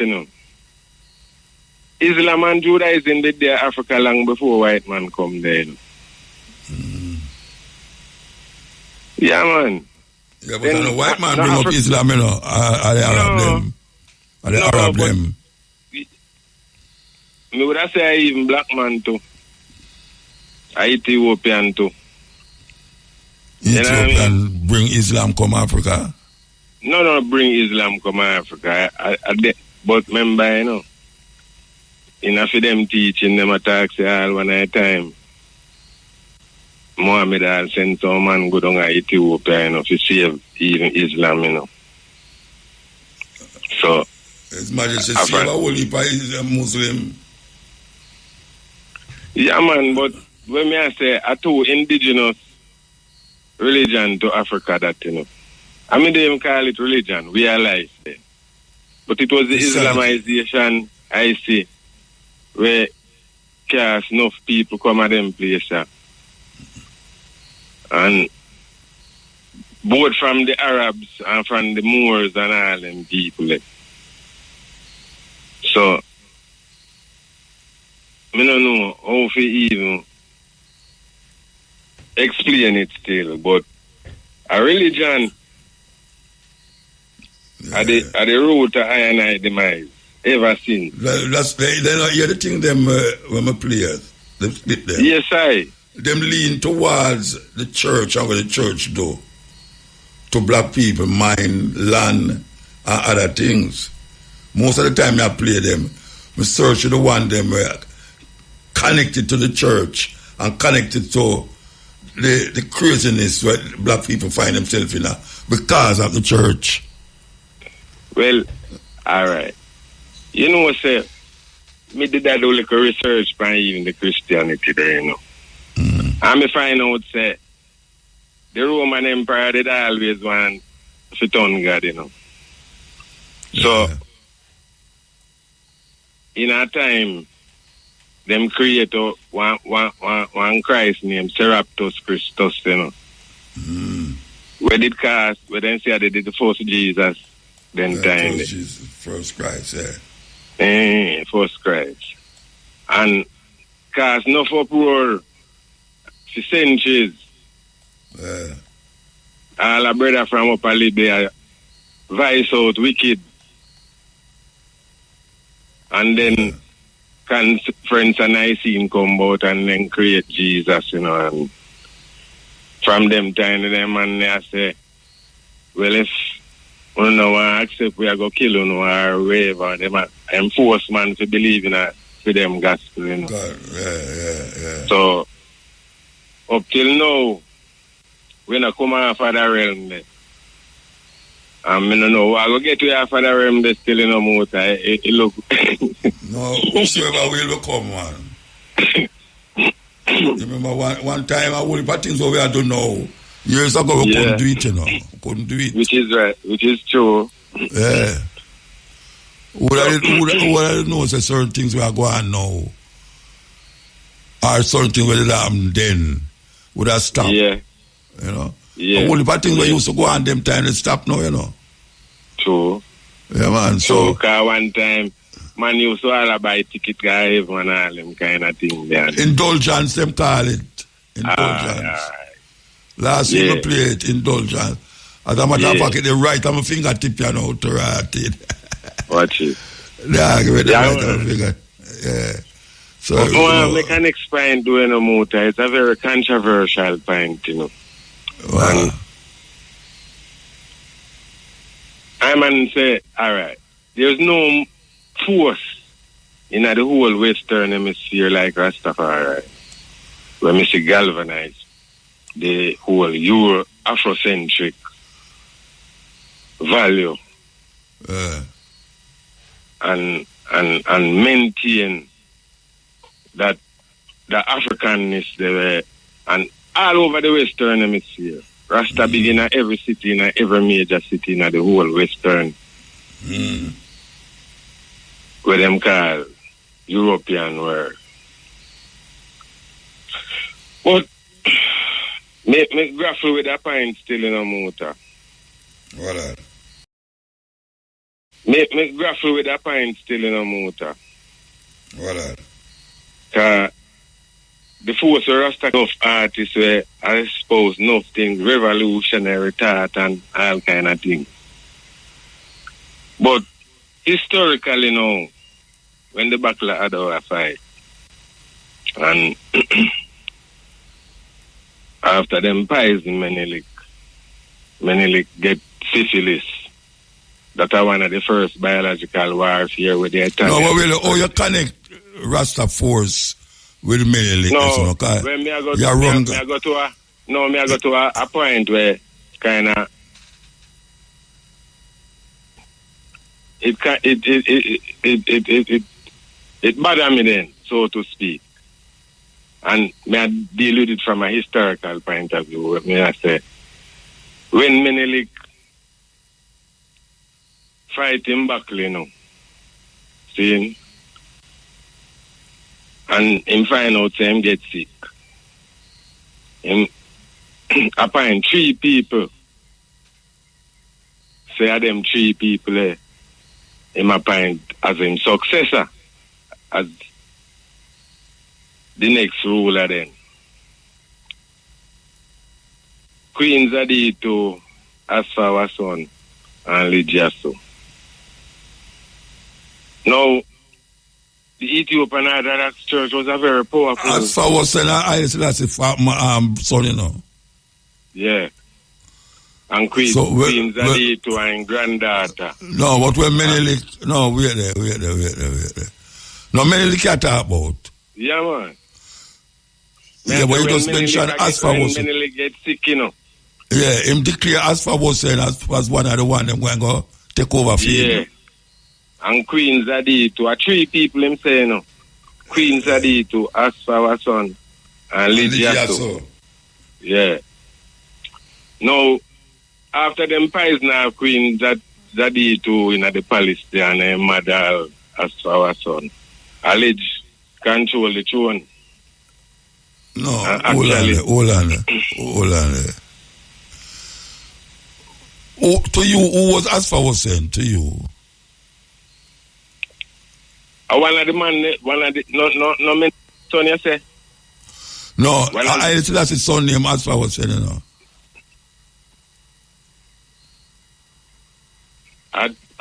Selassie son? Name Asfaw was saying. Sting the son. Empress Menen son. Asfaw was saying is Selassie son. Alright. Well, alright. You remember say wait the hold on. You remember say Empress Menen did have children before she married to Selassie, you know? Yes, sir. Yeah, so all of them there, including Fire Pit, would have be Selassie son. And then now Liji Yasso related to him, but because he was a Muslim, and him did not go a Muslim, them never decided they were going to make him sit down on the throne. Yeah. So Menelik you talk about now. You have to tell me about Menelik now, because you mentioned Zadito. To how me understand it now, After Queen Zadi to get poisoned, as for our son was the one we left. Not as for our son. Ligiaso was the one. Ligiaso. Yeah, Ligiaso was the one. Yeah. Left Here to the shore. Yeah. Yeah. No. We don't know. But Britain and France, them are caretaker. And what's on him no want a caretaker. You keep us as house. No, what's on? Ligiaso. I say him no want a caretaker. Him a run him country independent like when Menelik say him did to do. Because Menelik say him no want a white man as no advisor and all them things, they run him thing. But the influence of the Ethiopian Orthodox Church was so profound that them bring in Selassie now as I'm married him in the royal family to say I'm a part of the royal family. So is that part of it kind of? So you say Haile Selassie. The French and the British set up a thing now with them have to make you so run left the palace and have to fight a war with them for years till them trick him and carry him come put him in the dungeon. And Who trick him? I don't know whether the British or the French or the Catholic Church or the Ethiopian Orthodox Church or whoever they call him to say a peace. You know why him never go on the show? What make? Because he was a Muslim. So you see, say right, they say no, that create a friction between. No, because according to but the Tigre people them and the whole of the Amara people them and the war. You're gone over this so now, you're gone over this so again. Stick to what we are talking about here, so. We are talking about Menelik and Taitu. Taitu was Menelik's wife. And then now we are talking about Haile Selassie and Ras Makonnen. And you are talking about Ligiaso, who is related to Haile Selassie. And then you are talking about now Zardito, which was the one who sit on the throne. Yes. After Menelik. Yes. And then now, after Zardito, is Haile Selassie sit on the throne. But Ligiaso couldn't sit down on the throne because he was a Muslim and according to the tradition. No, according to the tradition. According to the tradition of Ethiopia. Them not going to allow no Muslim to sit down on the throne. It's only a Christian. So wait, hold on. You see, in England. It's only a Christian king could have sit down on the throne. Yes. And listen to me, I say now. Listen to me. Yeah, but hear me, I say now. You see, in England, is Queen Elizabeth allow the church, the Anglican church, and the Roman Catholic church to stop feud, because them never married. Anglicans, if you're an Anglican, you couldn't marry. And sit down on the throne of England, Oh. You see? Because what now is that it's already named Henry VIII. I mean, if you was a Catholic. Yes. Wait there. If Henry VIII, the Pope and Henry VIII did have friction. Yeah. Because Henry VIII did want to divorce his wife. Yeah. When I'm wife them. And them say no. So what him do now, him go farm him own thing. And call it the Anglican church, which is the same Roman Catholic church, Yeah. But it's run now by Henry VIII. Now, for years, it a go on so. And it's Queen Elizabeth II now. Say, why right now, if Anglican want to marry a Roman Catholic or a Roman Catholic want to marry an Anglican and sit down on the throat, make them do it. You see, so that is all that kind. Well, it's the same thing now within Ethiopia now. that you have Muslim over there, so, and you have Christian over there, so. And them I say, no Muslim can't sit down on the throne of Ethiopia. Yet so, still, I'll say come and free up the Muslim them, and protect them from the onslaught. What for the go on over them time there. All right. Anyway, it's a nice story for talk about, but we have more. Yeah. All right, yeah. One more point. We just want to ask one more question, man. Which question you asked me a while ago? No, me I say, that is the same problem we are telling about the Christian now.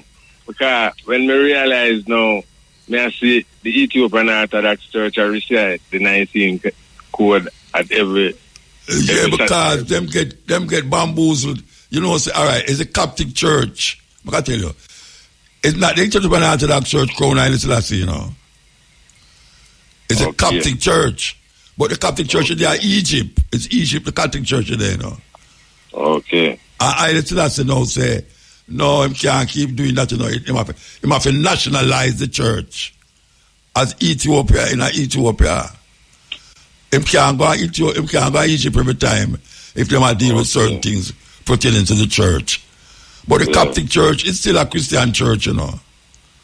But it have its organization from Egypt. I recite the 19 code at Sunday daytime, or Saturday daytime, wherever they worship from. So me I say, that's the confusion now, because in my reading now, I know that Menelik wasn't neither Muslim nor a Christian. Where was? Must say a traditionalist. Okay. So that means. All right. So me ask you now, why name Menelik the second? Or that him name? Yeah. So but why him name Menelik? Because it shows say he was neither Muslim nor Christian. No, but you have to affirm that, because I could be wrong. No, when me I say, why them have a legacy of the lineage of David,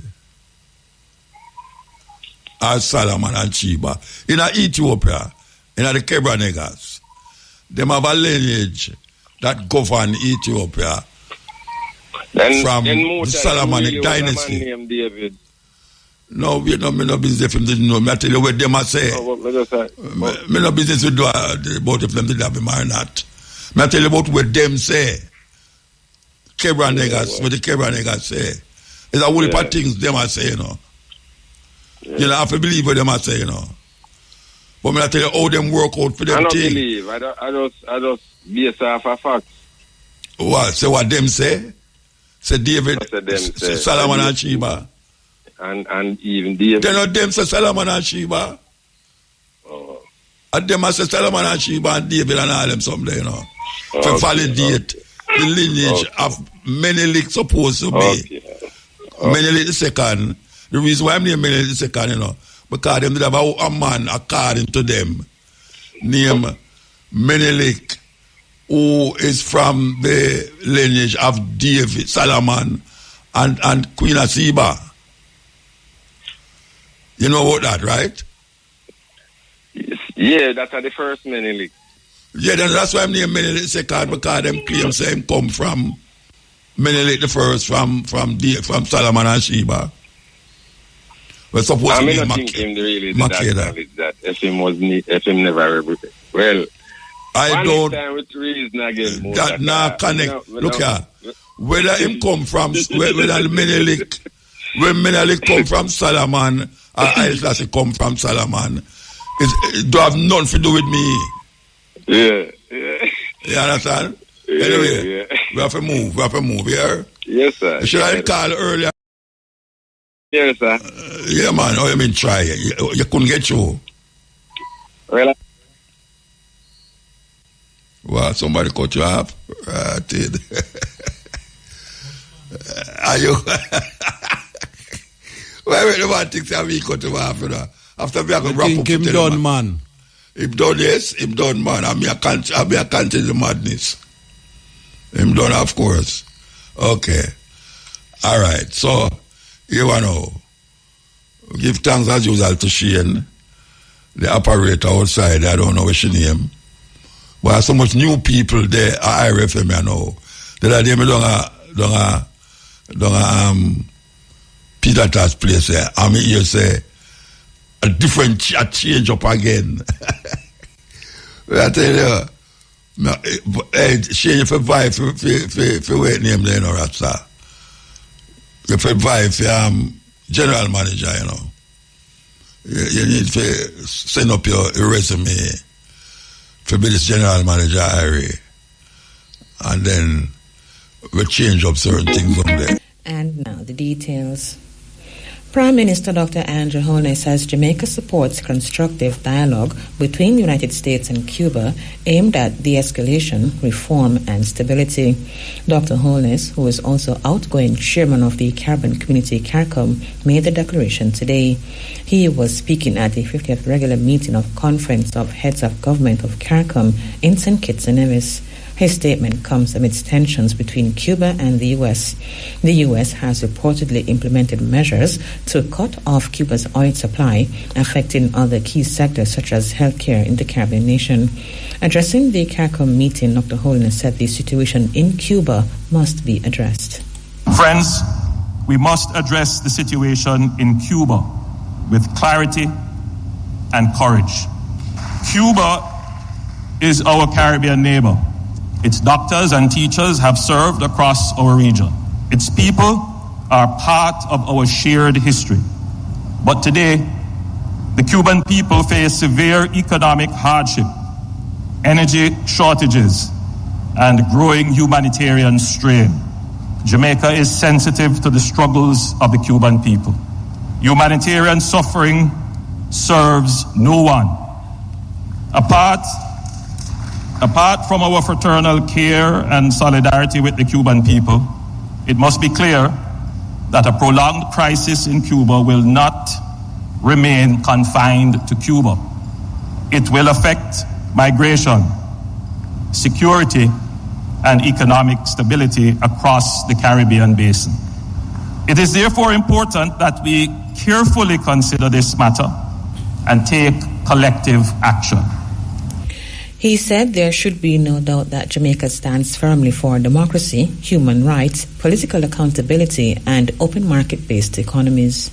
We do not believe that long-term stability can exist where economic freedom is constrained and political participation is limited.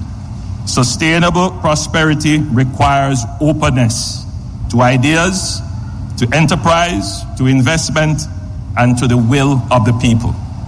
This moment, therefore, calls not for rhetoric, but for responsible statecraft, even as we encourage support for humanitarian relief. Jamaica supports constructive dialogue between Cuba and the United States aimed at de-escalation, reform, and stability. We believe there is space, perhaps more space now than in years past, for pragmatic engagement that protects the Cuban people from any further deterioration in their circumstances and instead promotes national and regional prosperity. Outgoing chairman of CARICOM and Prime Minister of Jamaica, Dr. Andrew Holness, and United States Secretary of State Marco Rubio is expected to participate in the CARICOM meeting tomorrow. He is expected to reaffirm United States' commitment to working with CARICOM member states to enhance stability and prosperity in the hemisphere. Secretary General of the Caribbean Community, CARICOM, Dr. Carla Barnett, says the regional body stands with Jamaica as it continues to recover from Hurricane Melissa. The Category 5 system devastated parts of the island during its passage in October last year. Several Caribbean countries have been assisting Jamaica with relief and restoration. Speaking at the 50th regular meeting of Conference of Heads of Government of CARICOM in St. Kitts and Nevis today, Dr. Barnett pledged CARICOM's further assistance. She also thanked Prime Minister Dr. Andrew Holness, who is the outgoing chair of CARICOM, for his leadership, even though Jamaica experienced a natural disaster. Despite the challenges of response and recovery in the aftermath of the hurricane, we were privileged to have the determination and decisive leadership of Dr. the Most Honorable Andrew Holness, Prime Minister of Jamaica, during his tenure as CARICOM chair up to the end of December 2025. Prime Minister Holness, we thank you for your commitment to CARICOM matters during that difficult time. Your government and people have CARICOM's continued support as restoration efforts continue. CARICOM Secretary General Dr. Carla Barnett. The central bank is projecting that Jamaica's economy will recover fully from Hurricane Melissa in 2 to 3 years. The hurricane passed over the island on October 28, 2025 at Category 5 strength, causing major destruction. Western parts of the country are still reeling from its impact. Speaking at the quarterly monetary policy press briefing this morning, the bank's governor, Richard Biles, explained that the current projected recovery rate is faster than initial forecasts. Previous data showed that full economic activity was estimated to occur in 3 to 4 years. As the economy recovers, real GDP growth for financial year 26-27 is projected in a range of 1 to 3%. The bank now anticipates a full recovery in economic activity post-Hurricane Melissa in 2 to 3 years, faster than the previous estimate of 3 to 4 years. This improved recovery outlook anticipates a faster rebound in agricultural activity and factors in a faster than initially anticipated recovery in electricity and telecommunication services. Governor Biles said the bank anticipates that the current account balance will fall within a range of a deficit of 0.5% of gross domestic product GDP to a surplus of 0.5% for the 2025-2026 fiscal year. This is compared with a surplus of 3% of GDP in the 2024-2025 fiscal year. Turning to the balance of payments, the current account balance is expected to deteriorate over the midterm. This is largely underpinned by the negative impact of the hurricane on the tourism industry, as well as the increased level of importation needed for infrastructure rebuild and relief supplies. The deterioration in the current account, however, will be slowed by increased remittance inflows and insurance receipts. Despite this worsened external position, Governor Biles said Jamaica's international reserves remain robust. Notwithstanding the worsened balance of payments current account, Jamaica's international reserves stand at a historical high level of US $6.8 billion at February 19, 2026, representing about 155.8% of the measure considered adequate. BOJ Governor Richard Biles. The Ministry of Social Security says it will continue disbursing payments to approved beneficiaries under the Restoration of Owner-Occupant Family Shelters ROOFs program this week. It said handover ceremonies are scheduled for Hanover, St. James and St. Anne between tomorrow and Friday. Clement Reed reports.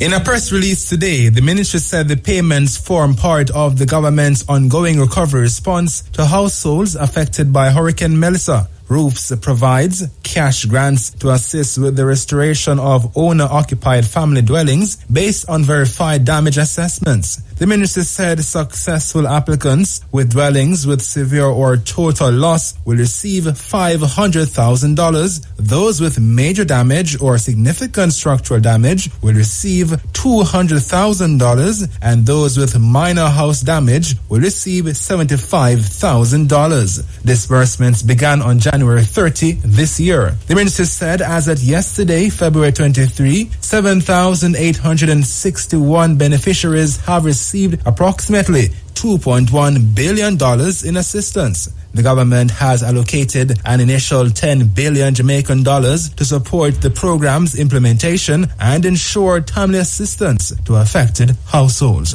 Reporting for RFM News, I'm Clement Reed. Even with a 50% success rate for referrals to the child diversion program, the Justice Ministry has indicated that it needs to increase awareness and use of the initiative. The matter was highlighted during today's meeting of the Parliamentary Joint Select Committee reviewing the Child Diversion Act.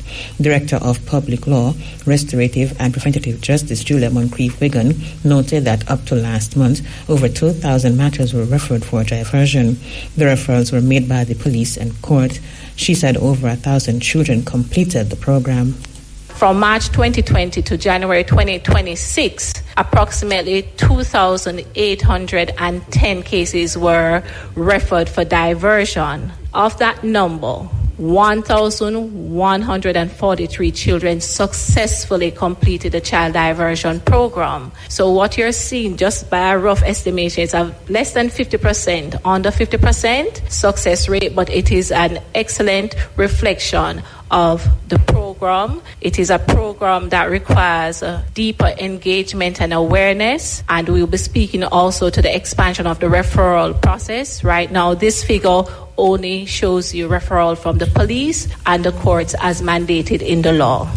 Ms. Wiggins cited data which showed that St. Catherine had the highest number of referrals with 271, while St. Anne had the least with 34. St. Anne, we have, that is the lowest, I believe, in the statistics. For St. Anne, we have 6 from the police referral, and 28 from the courts, a total of 34 cases coming out of St. Anne. Does that mean that we don't have more children that needs to be supported on the child diversion program? No, but we need to promote and engage with the stakeholders and the relevant direct stakeholders like the police and the courts so that they are aware of the usefulness and benefit of utilizing the child diversion program. So that number is low.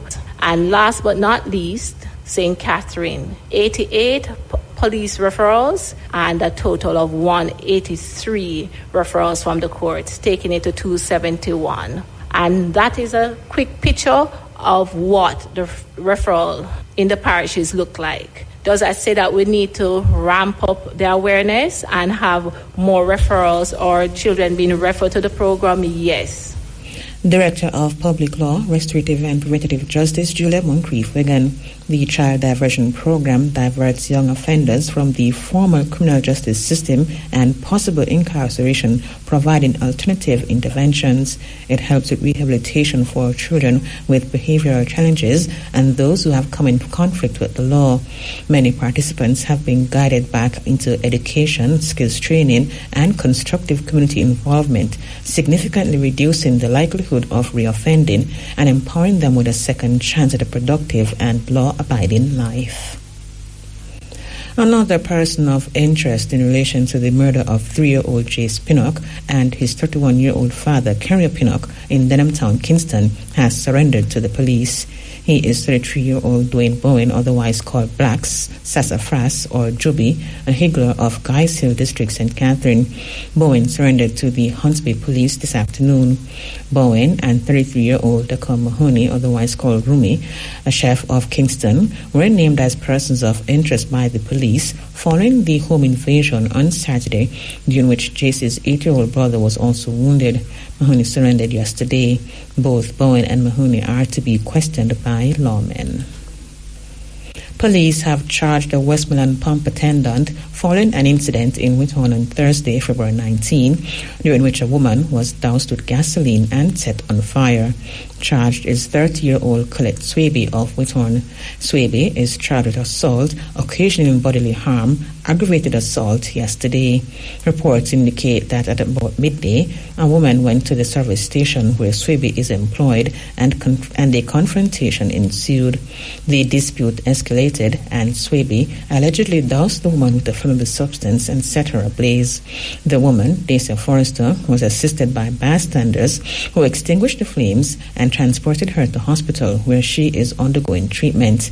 Meantime, efforts by Crisis Support Charity and Burn Foundation Jamaica are on the way to airlift Forrester to the United States for specialized treatment. Founders Stephen and Luke Joseph confirmed that an air ambulance and medical facility in Atlanta, Georgia are on standby. The cost of the transfer is estimated at $55,000. The charity is appealing to citizens to assist where possible. Minister of Culture Olivia Grange has described national hero Sir Alexander Bustamante as a champion for the working class. She was speaking earlier today at the floral tribute for Bustamante at the National Heroes Park in Kingston. The event marked the commemoration of Bustamante's 142nd anniversary of his birth. Ms. Grange described the ceremony as a reaffirmation of the high esteem in which the former Prime Minister is held.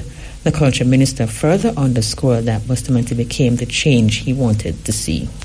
As Jamaica's first Prime Minister, Bustamante helped to guide this young nation through the early years of post-colonial rule independence. His tenure was marked by determination, resilience, and an unwavering belief in Jamaica's potential. But beyond the offices he held and the titles he earned, Bustamante's true legacy lies in the empowerment of the Jamaican worker and the strengthening of democratic governance in our country. Today, as we honor him, we must ask ourselves an important question. What does it truly mean to celebrate a national hero? It means more than remembering his name. It means more than reciting his achievements. It means embracing the values he lived by. Bustamante did not wait for change. He became the change. He did not complain about injustice. He confronted it. He did not doubt Jamaica's potential. He declared it. Culture Minister Olivia Grange. And with that story, we